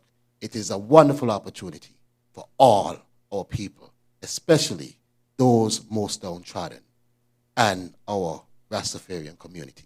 I want to thank all of you for listening, and that is a summary of some of what we are doing in my ministries. Thank you. Before we move on to the Honorable Convis Maynard, I welcome the Minister of Sustainable Development, Environment and Climate Action, Constituency Empowerment, the Honorable Dr. Joyle Clark, and I invite her to take the mic to give very brief remarks and update us or share vital information pertaining to her ministries.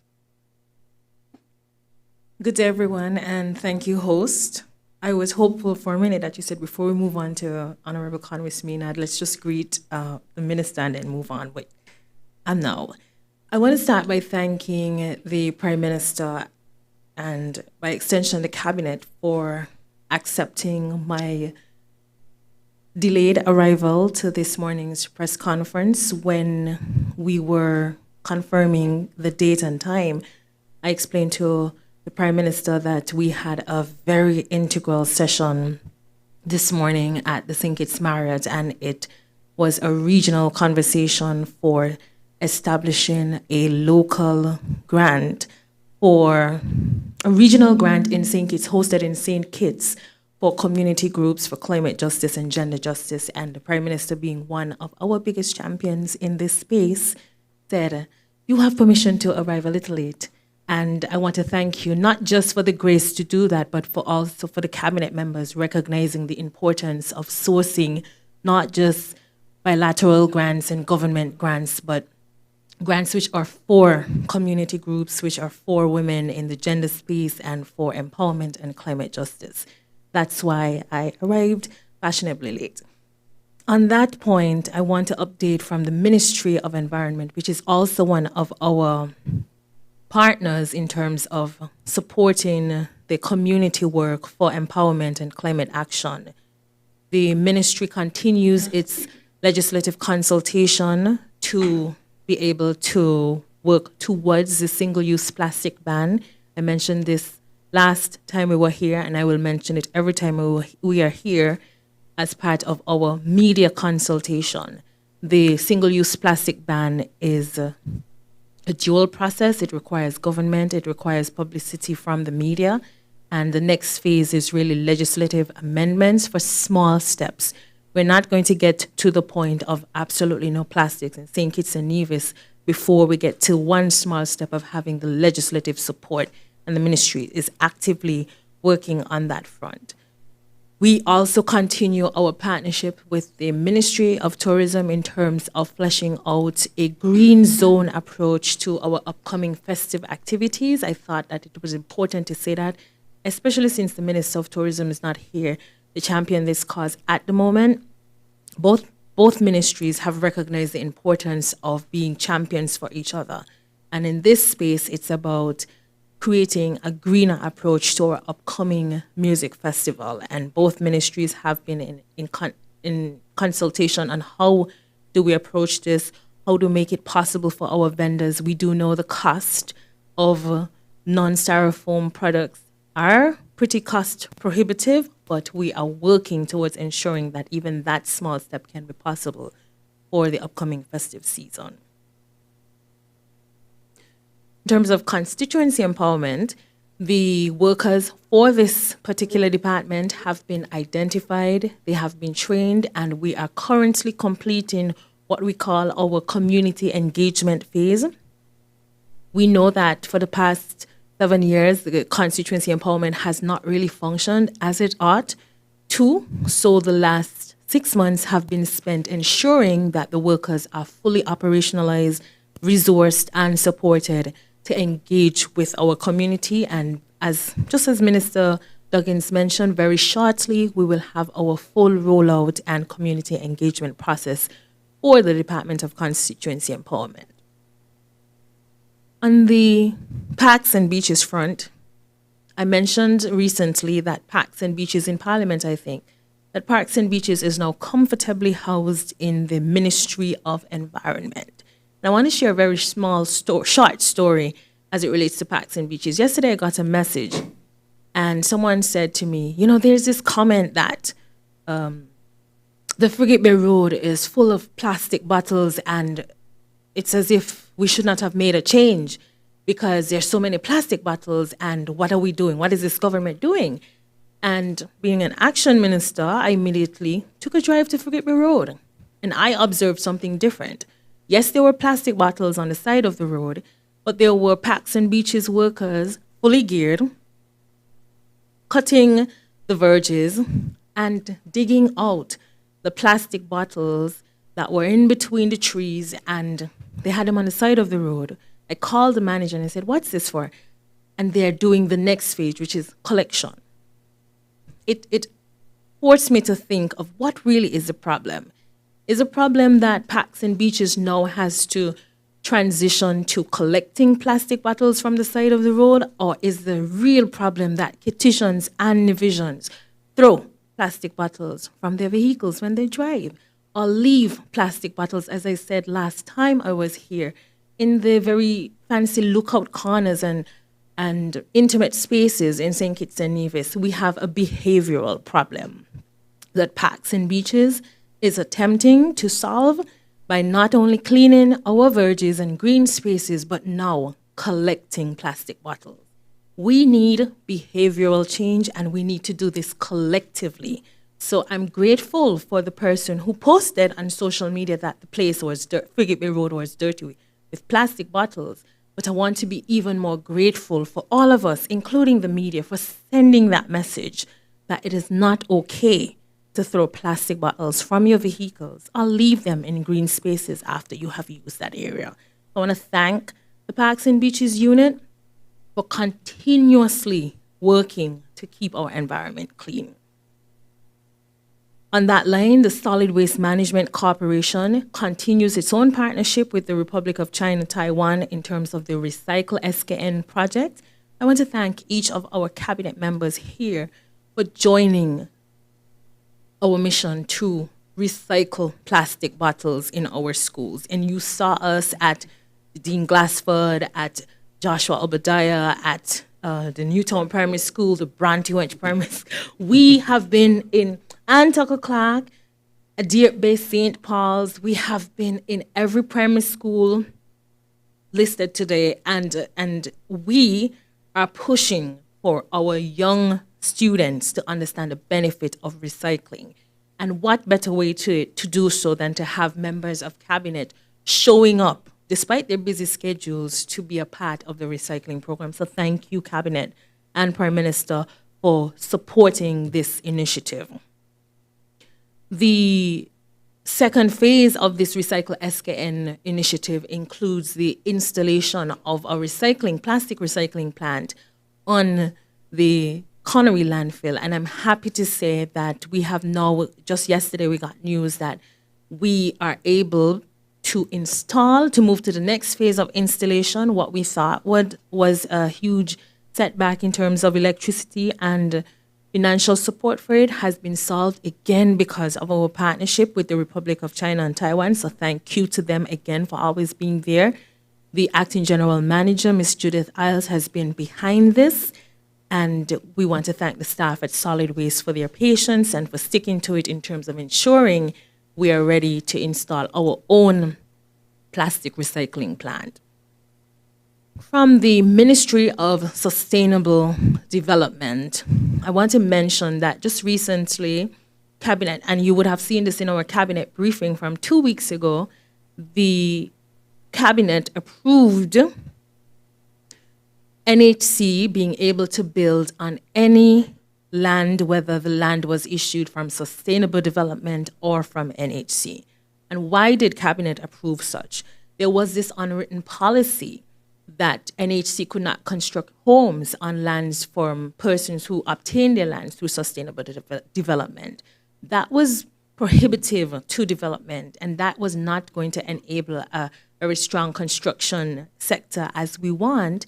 And Cabinet recognized the importance of making it very clear that NHC, for this second housing revolution, where they intend to build their 2,400 homes, could have available lots to build them on.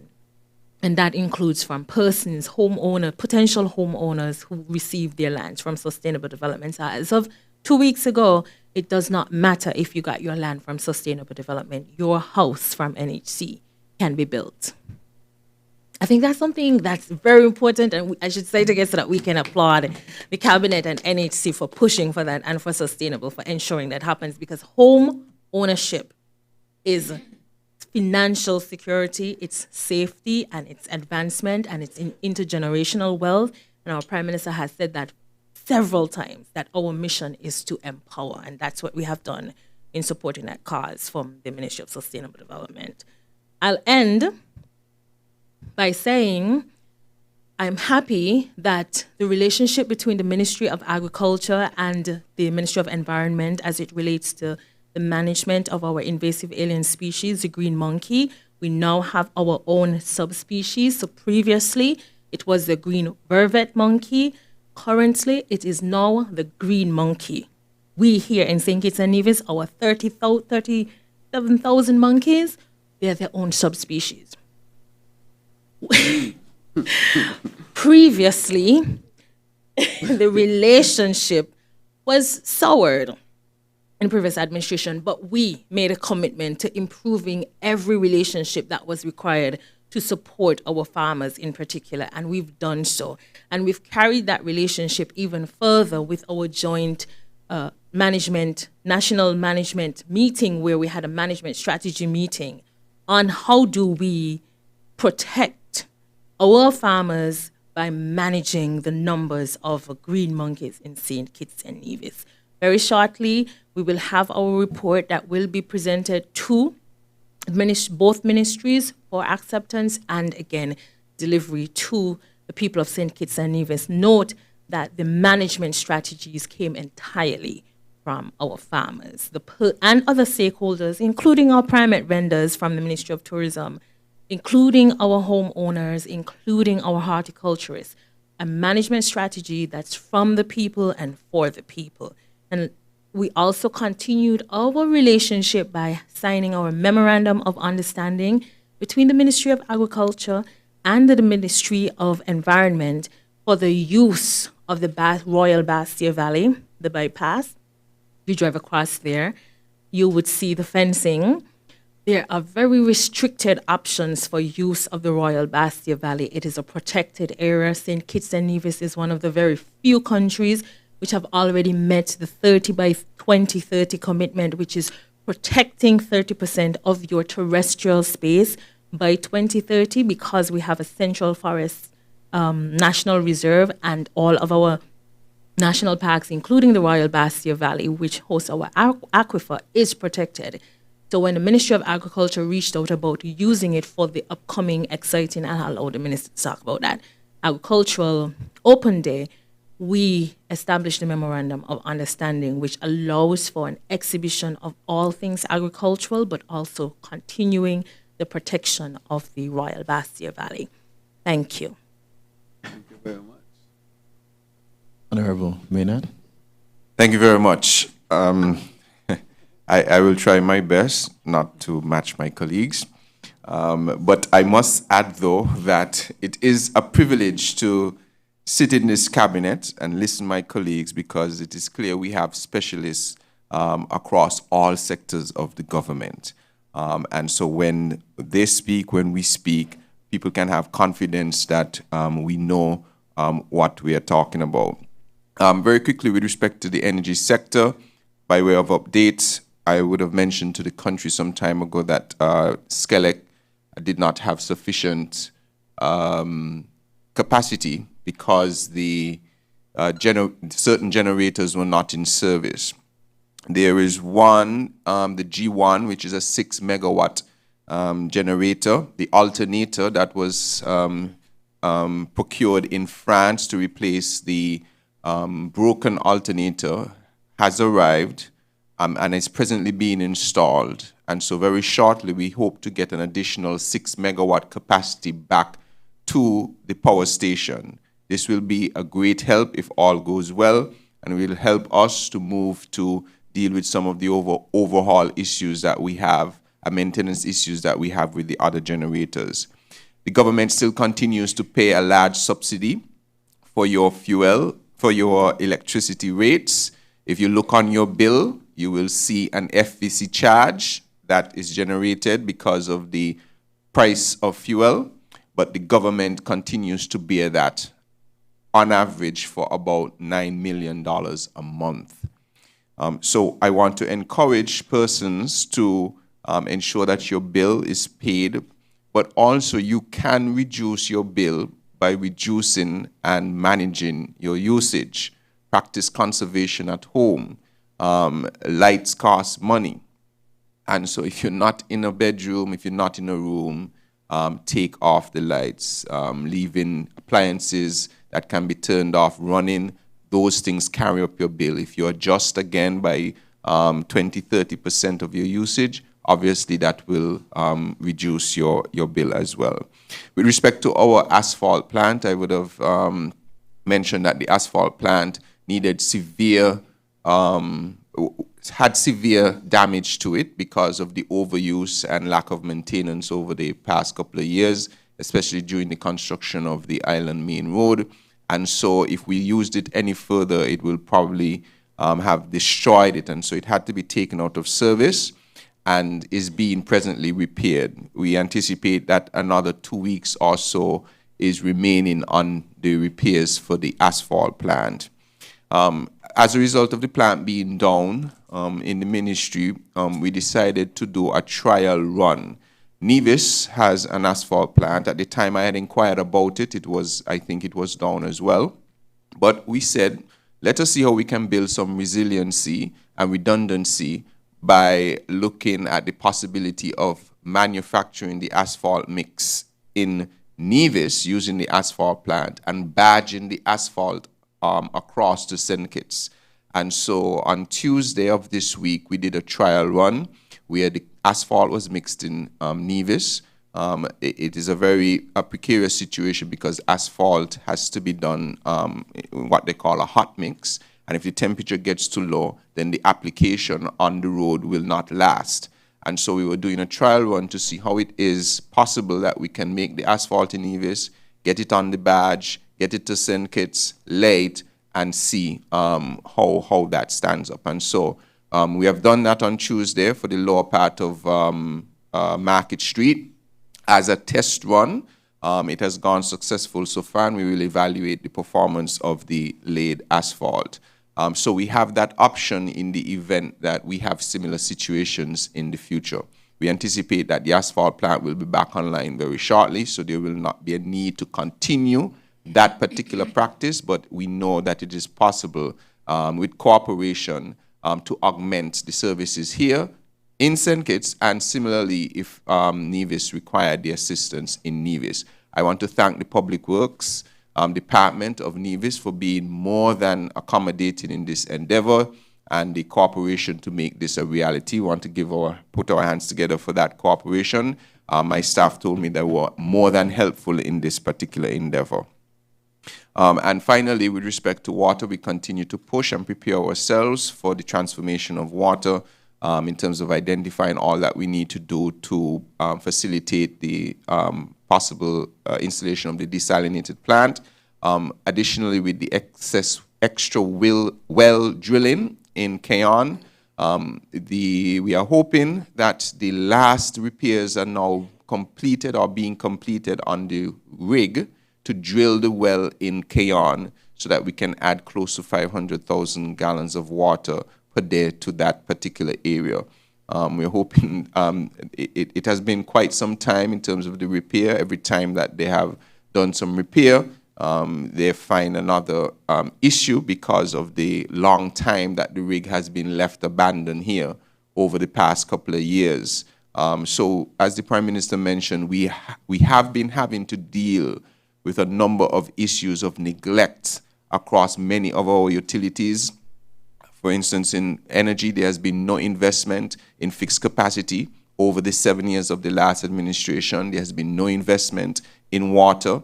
There has been no investment in the interior road network system over the last couple of years. And so all of those things now are coming to bear, and we're trying to deal with them. So that's the update I would provide for now. Thank you, Mr. Prime Minister. Thank you.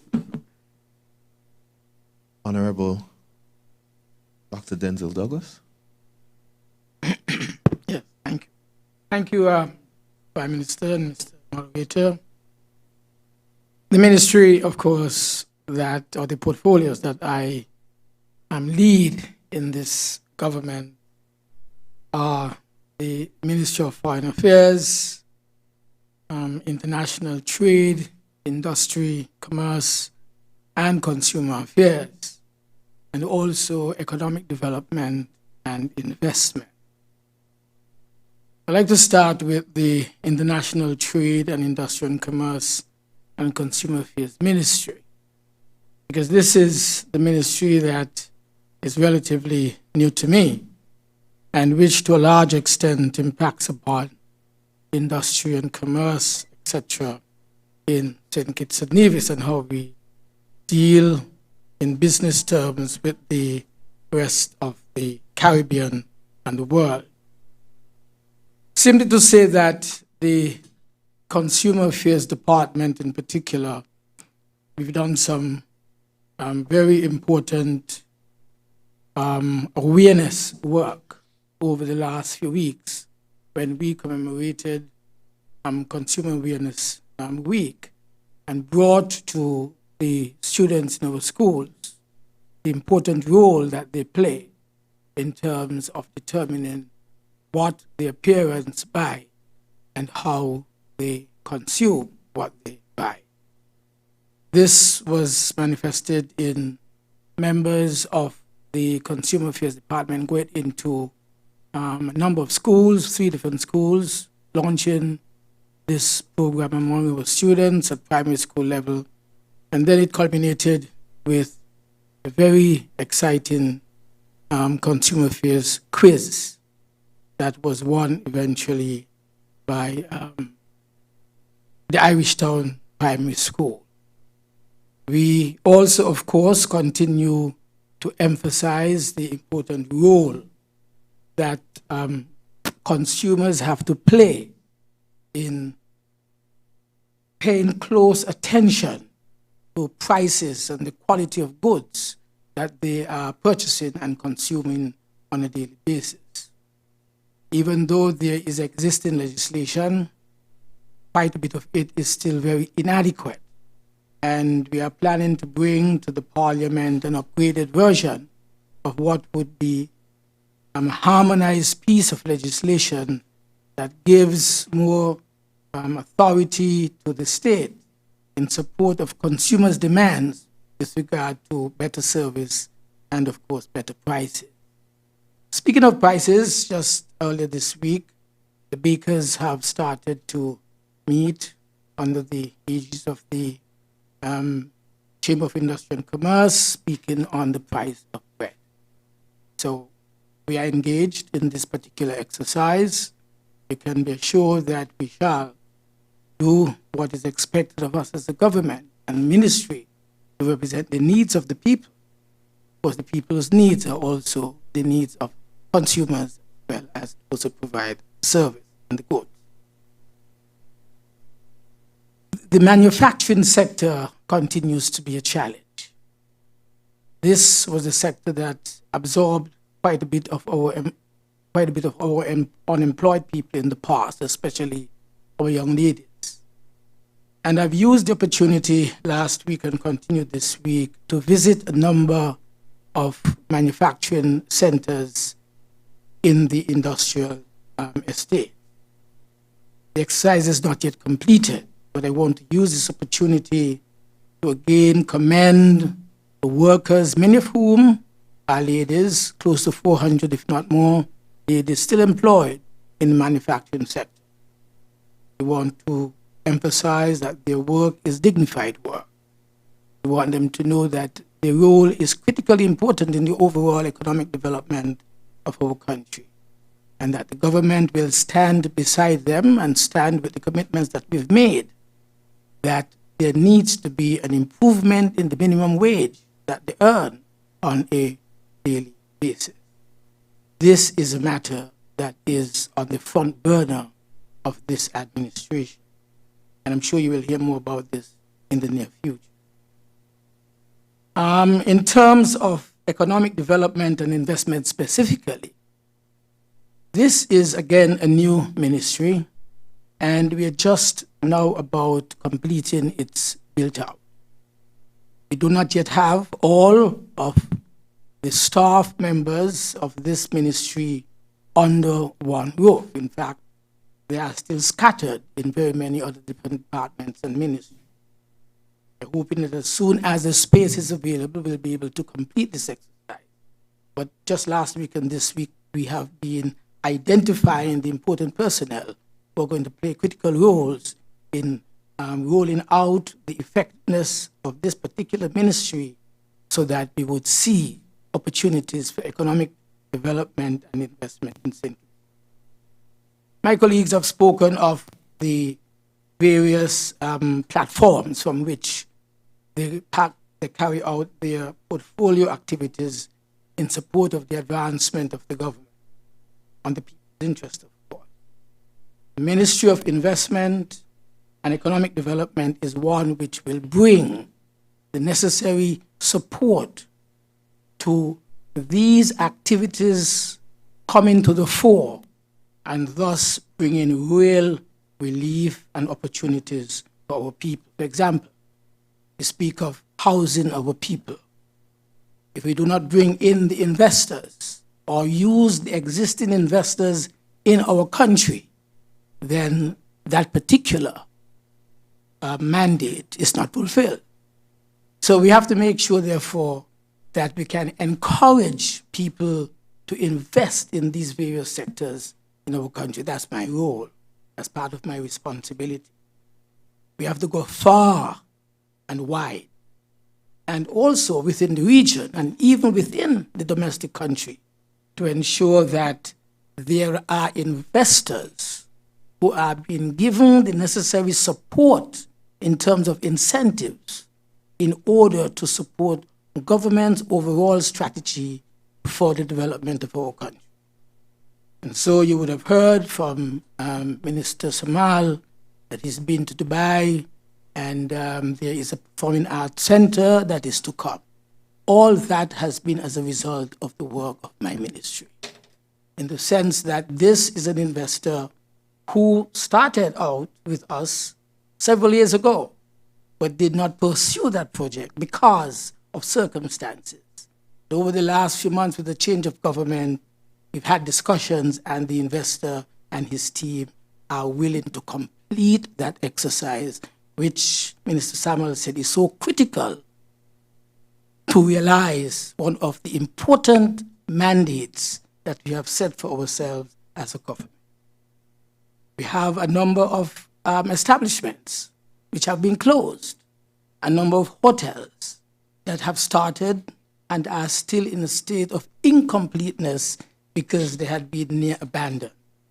This government, with this ministry, has taken on the responsibility and the task of getting these going again.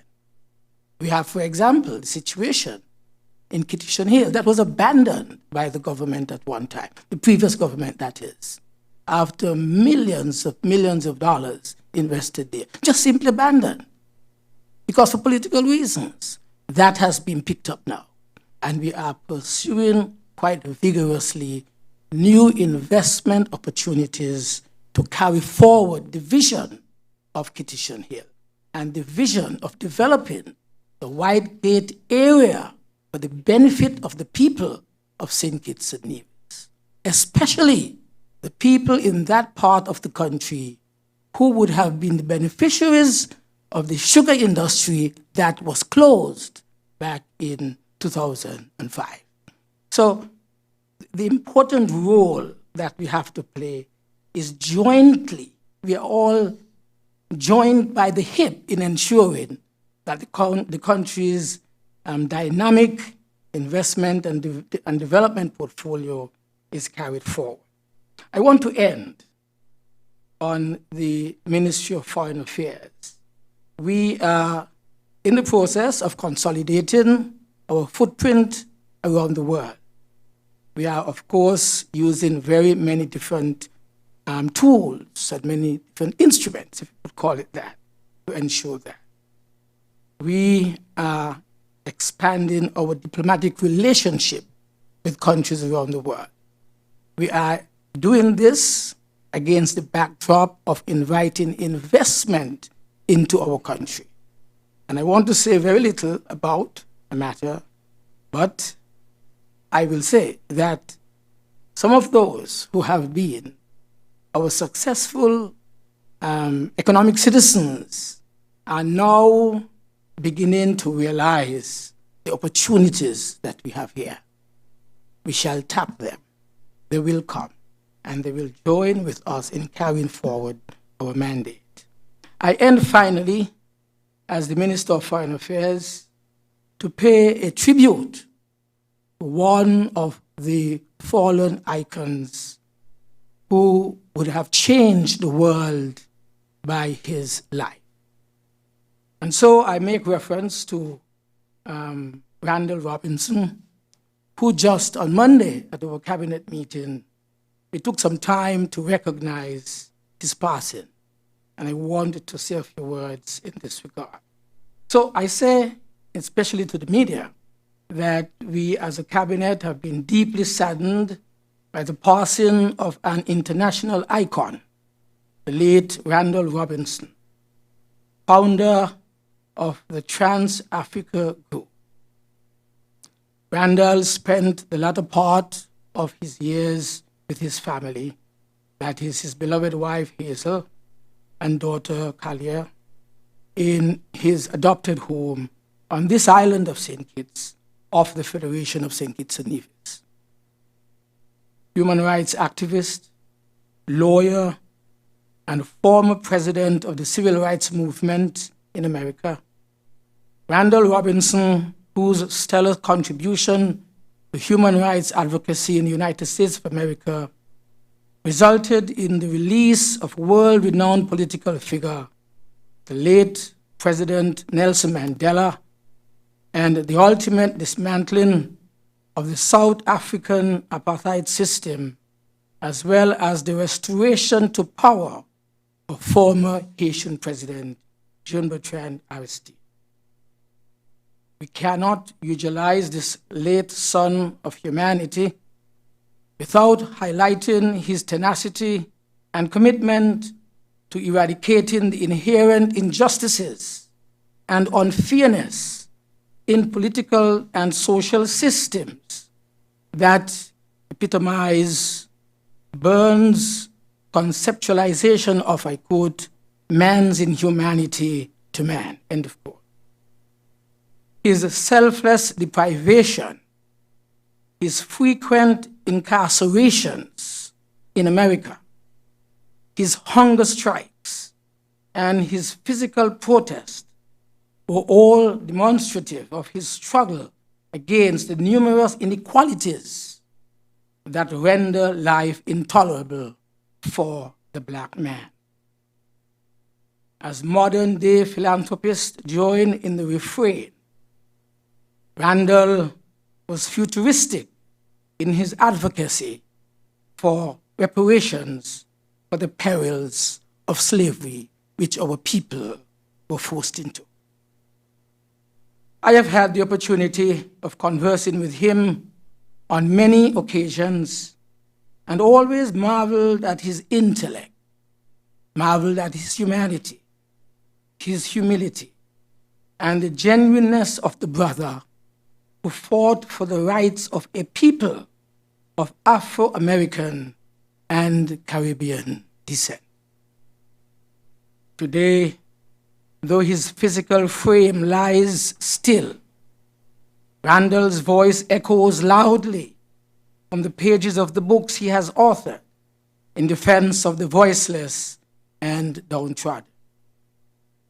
And so as he lies now lifeless, we whisper to him as if he can hear us, Randall, your selflessness will live on in our hearts as the struggles gain momentum by the many who have picked up the cry for fairness, for justice, true democracy, and the call against man's inhumanity to man.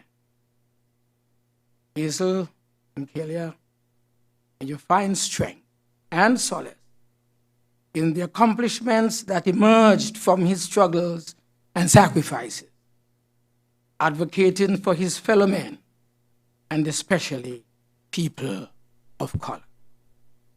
Rest well, Randall, as angels bear you to your eternal home. Thank you. Thank you, Honorable Dr. Denzel Douglas. We'll now move on to Deputy Prime Minister. Thank you very much, Moderator. Very briefly, as form of updates to the general public, just to let you know that the work at the Irish Town Primary School that has started, and there are three major projects that we are working on at that institution, and we are hoping that by the end of the Easter break, the entire project will be completed. The security enclosed area of the eastern and the western breezeway are currently being installed. I visited yesterday. Work remains in progress on the fence that we are replacing and the relocation of the and refurbishing of the new space for the principal office. That is ongoing. As I said, our tentative target date is April 24th. While I'm on education, just to bring some information to the general public, we are aware that we indicated that we are merging the Estridge Primary School and the Edgar T. Morris School fully in September. I am happy to report that both schools have been working well together. The Estridge Primary School students and teachers, they spent an entire week at the Edgar T. Morris working on further integration and socialization of the students. There were a number of competitions that we advertised, which included the uniform competition, the motto, the crest, and the school song. Tomorrow is the deadline for those competitions. So we are looking forward to some good news as to the new look of the Estridge Primary School. I am happy to report to the general public, based on a question or several questions that were asked in relation to the HERE policy in our school. Immediately, a committee was formed to review this as it relates to the students' regulation.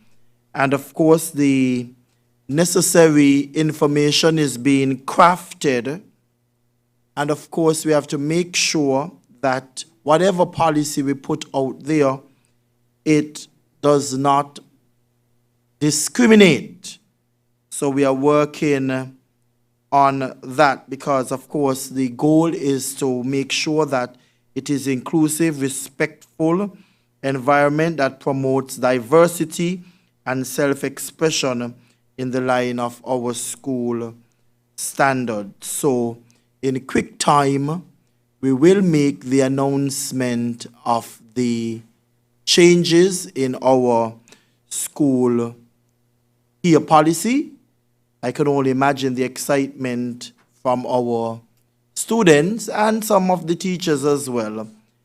As it relates quickly to housing, I'm happy to report that our housing revolution, second revolution, that is on its way. I must also let the public know that after assuming the Minister of Housing, there were a few persons whose homes got approved prior to, and we have allowed those persons to continue with their homes.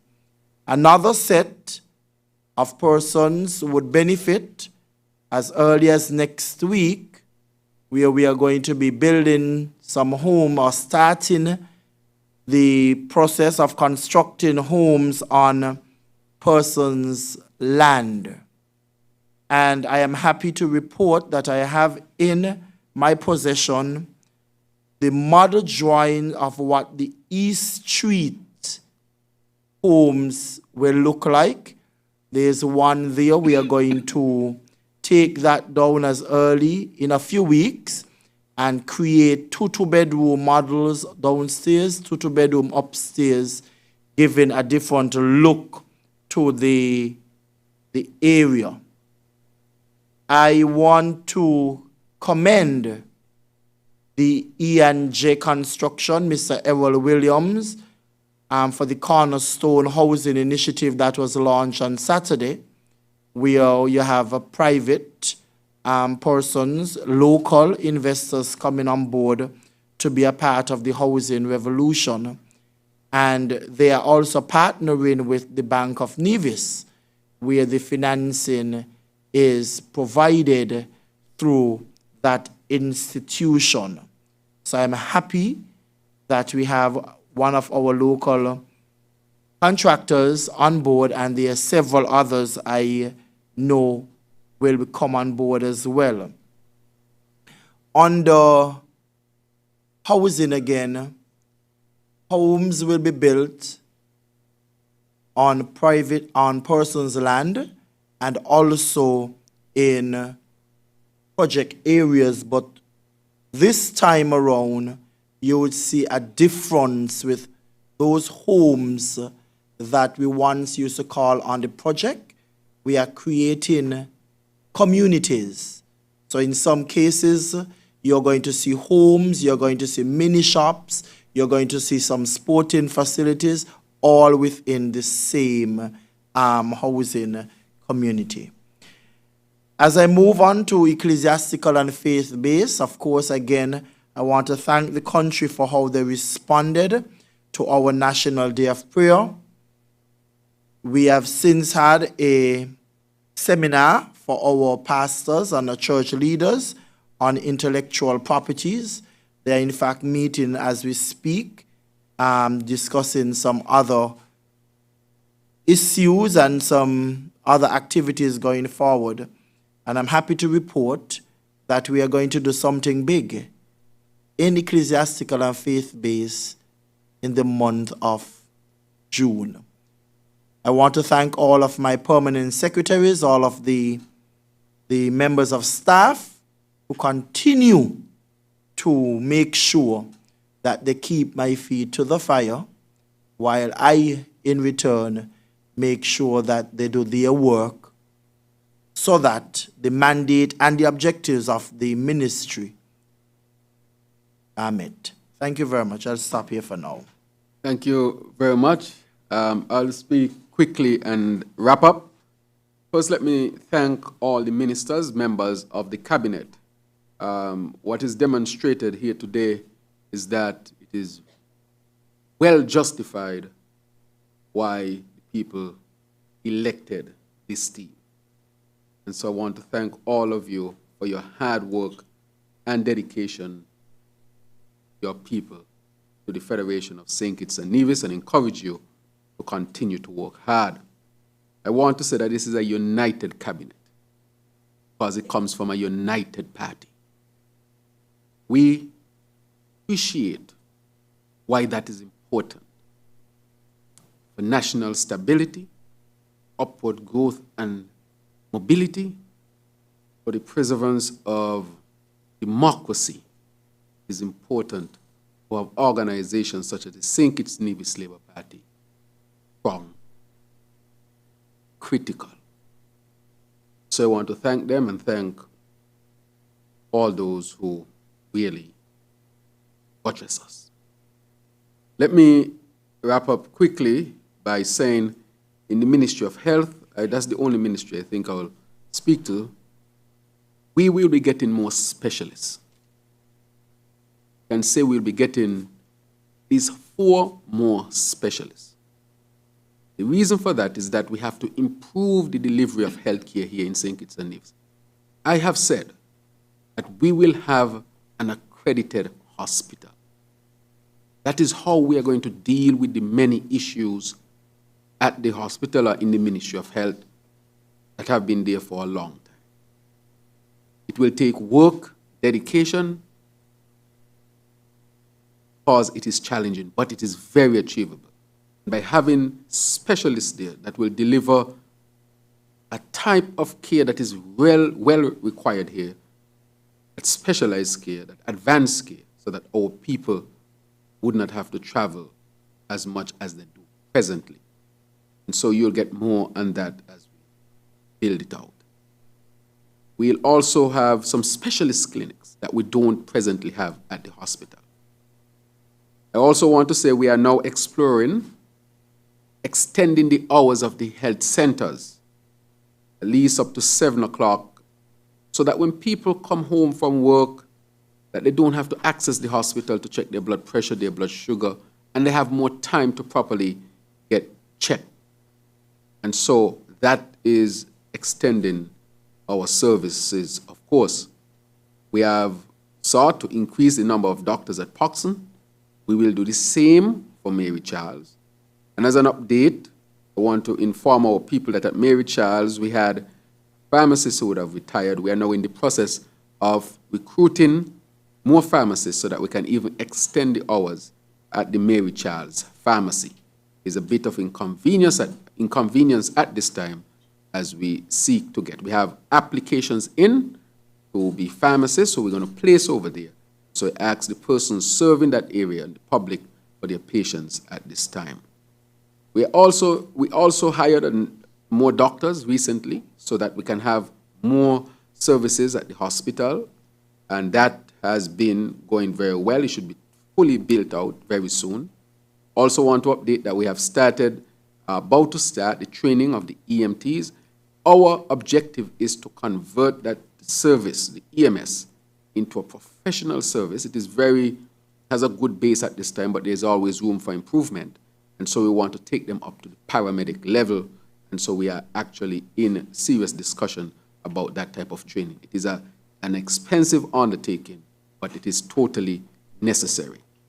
I also want to say that with respect to the nurses, we have been able to pass the legislation so that they register every 2 years. We have also going to put in place the opportunities for more scholarships for nursing.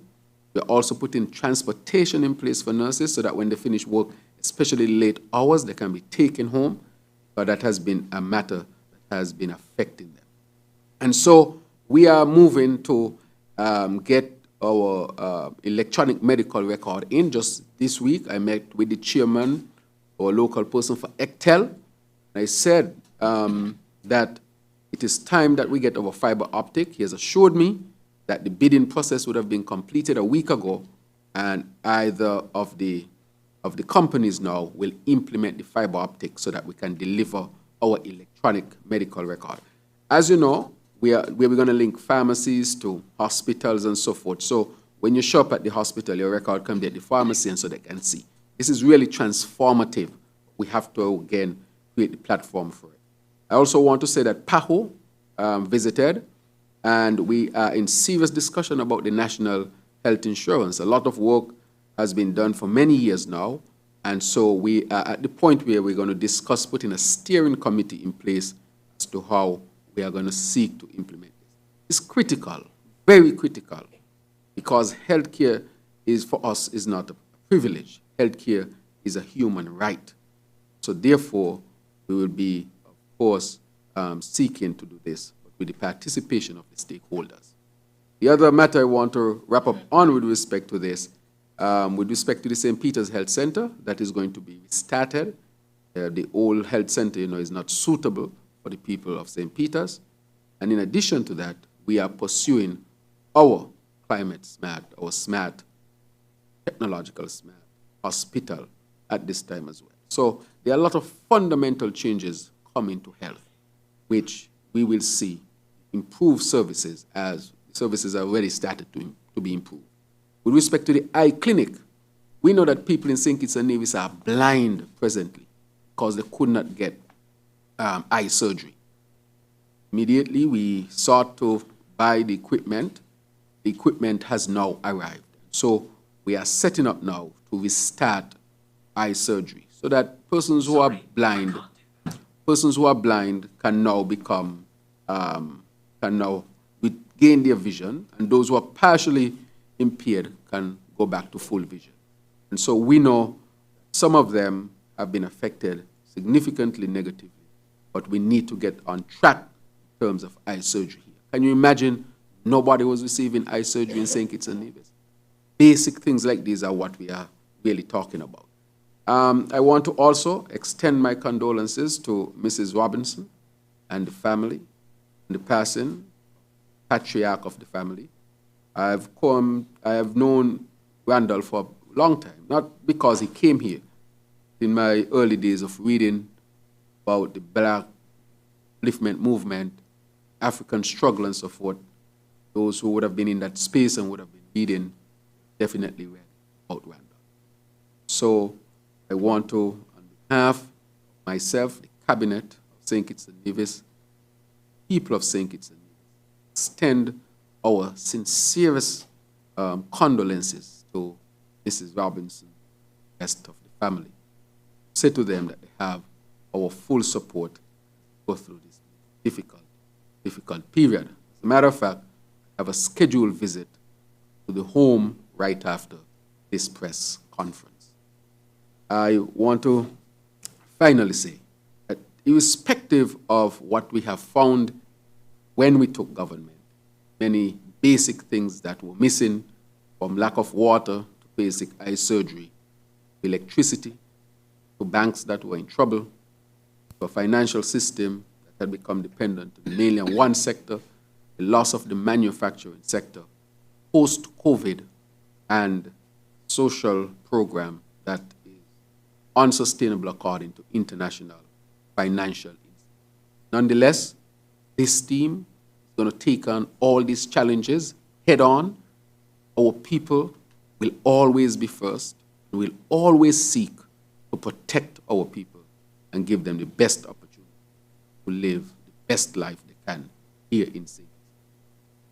With that, I want to say thank you to the media. Thank you to all of our citizens who have been listening, but also thanks to our citizens who are hearing impaired but were able to join us today. And I want to thank our Mrs. Jacobs, our sign language specialist. Everybody today got a break, and you did not get one. From my calculation, you have been there for a few hours. Thank you very much, and I want to welcome the hearing impaired, our first press conference. Thank you, and thank all of you. God bless. Thank you, Honorable Prime Minister and other members of Cabinet, for your closing remarks.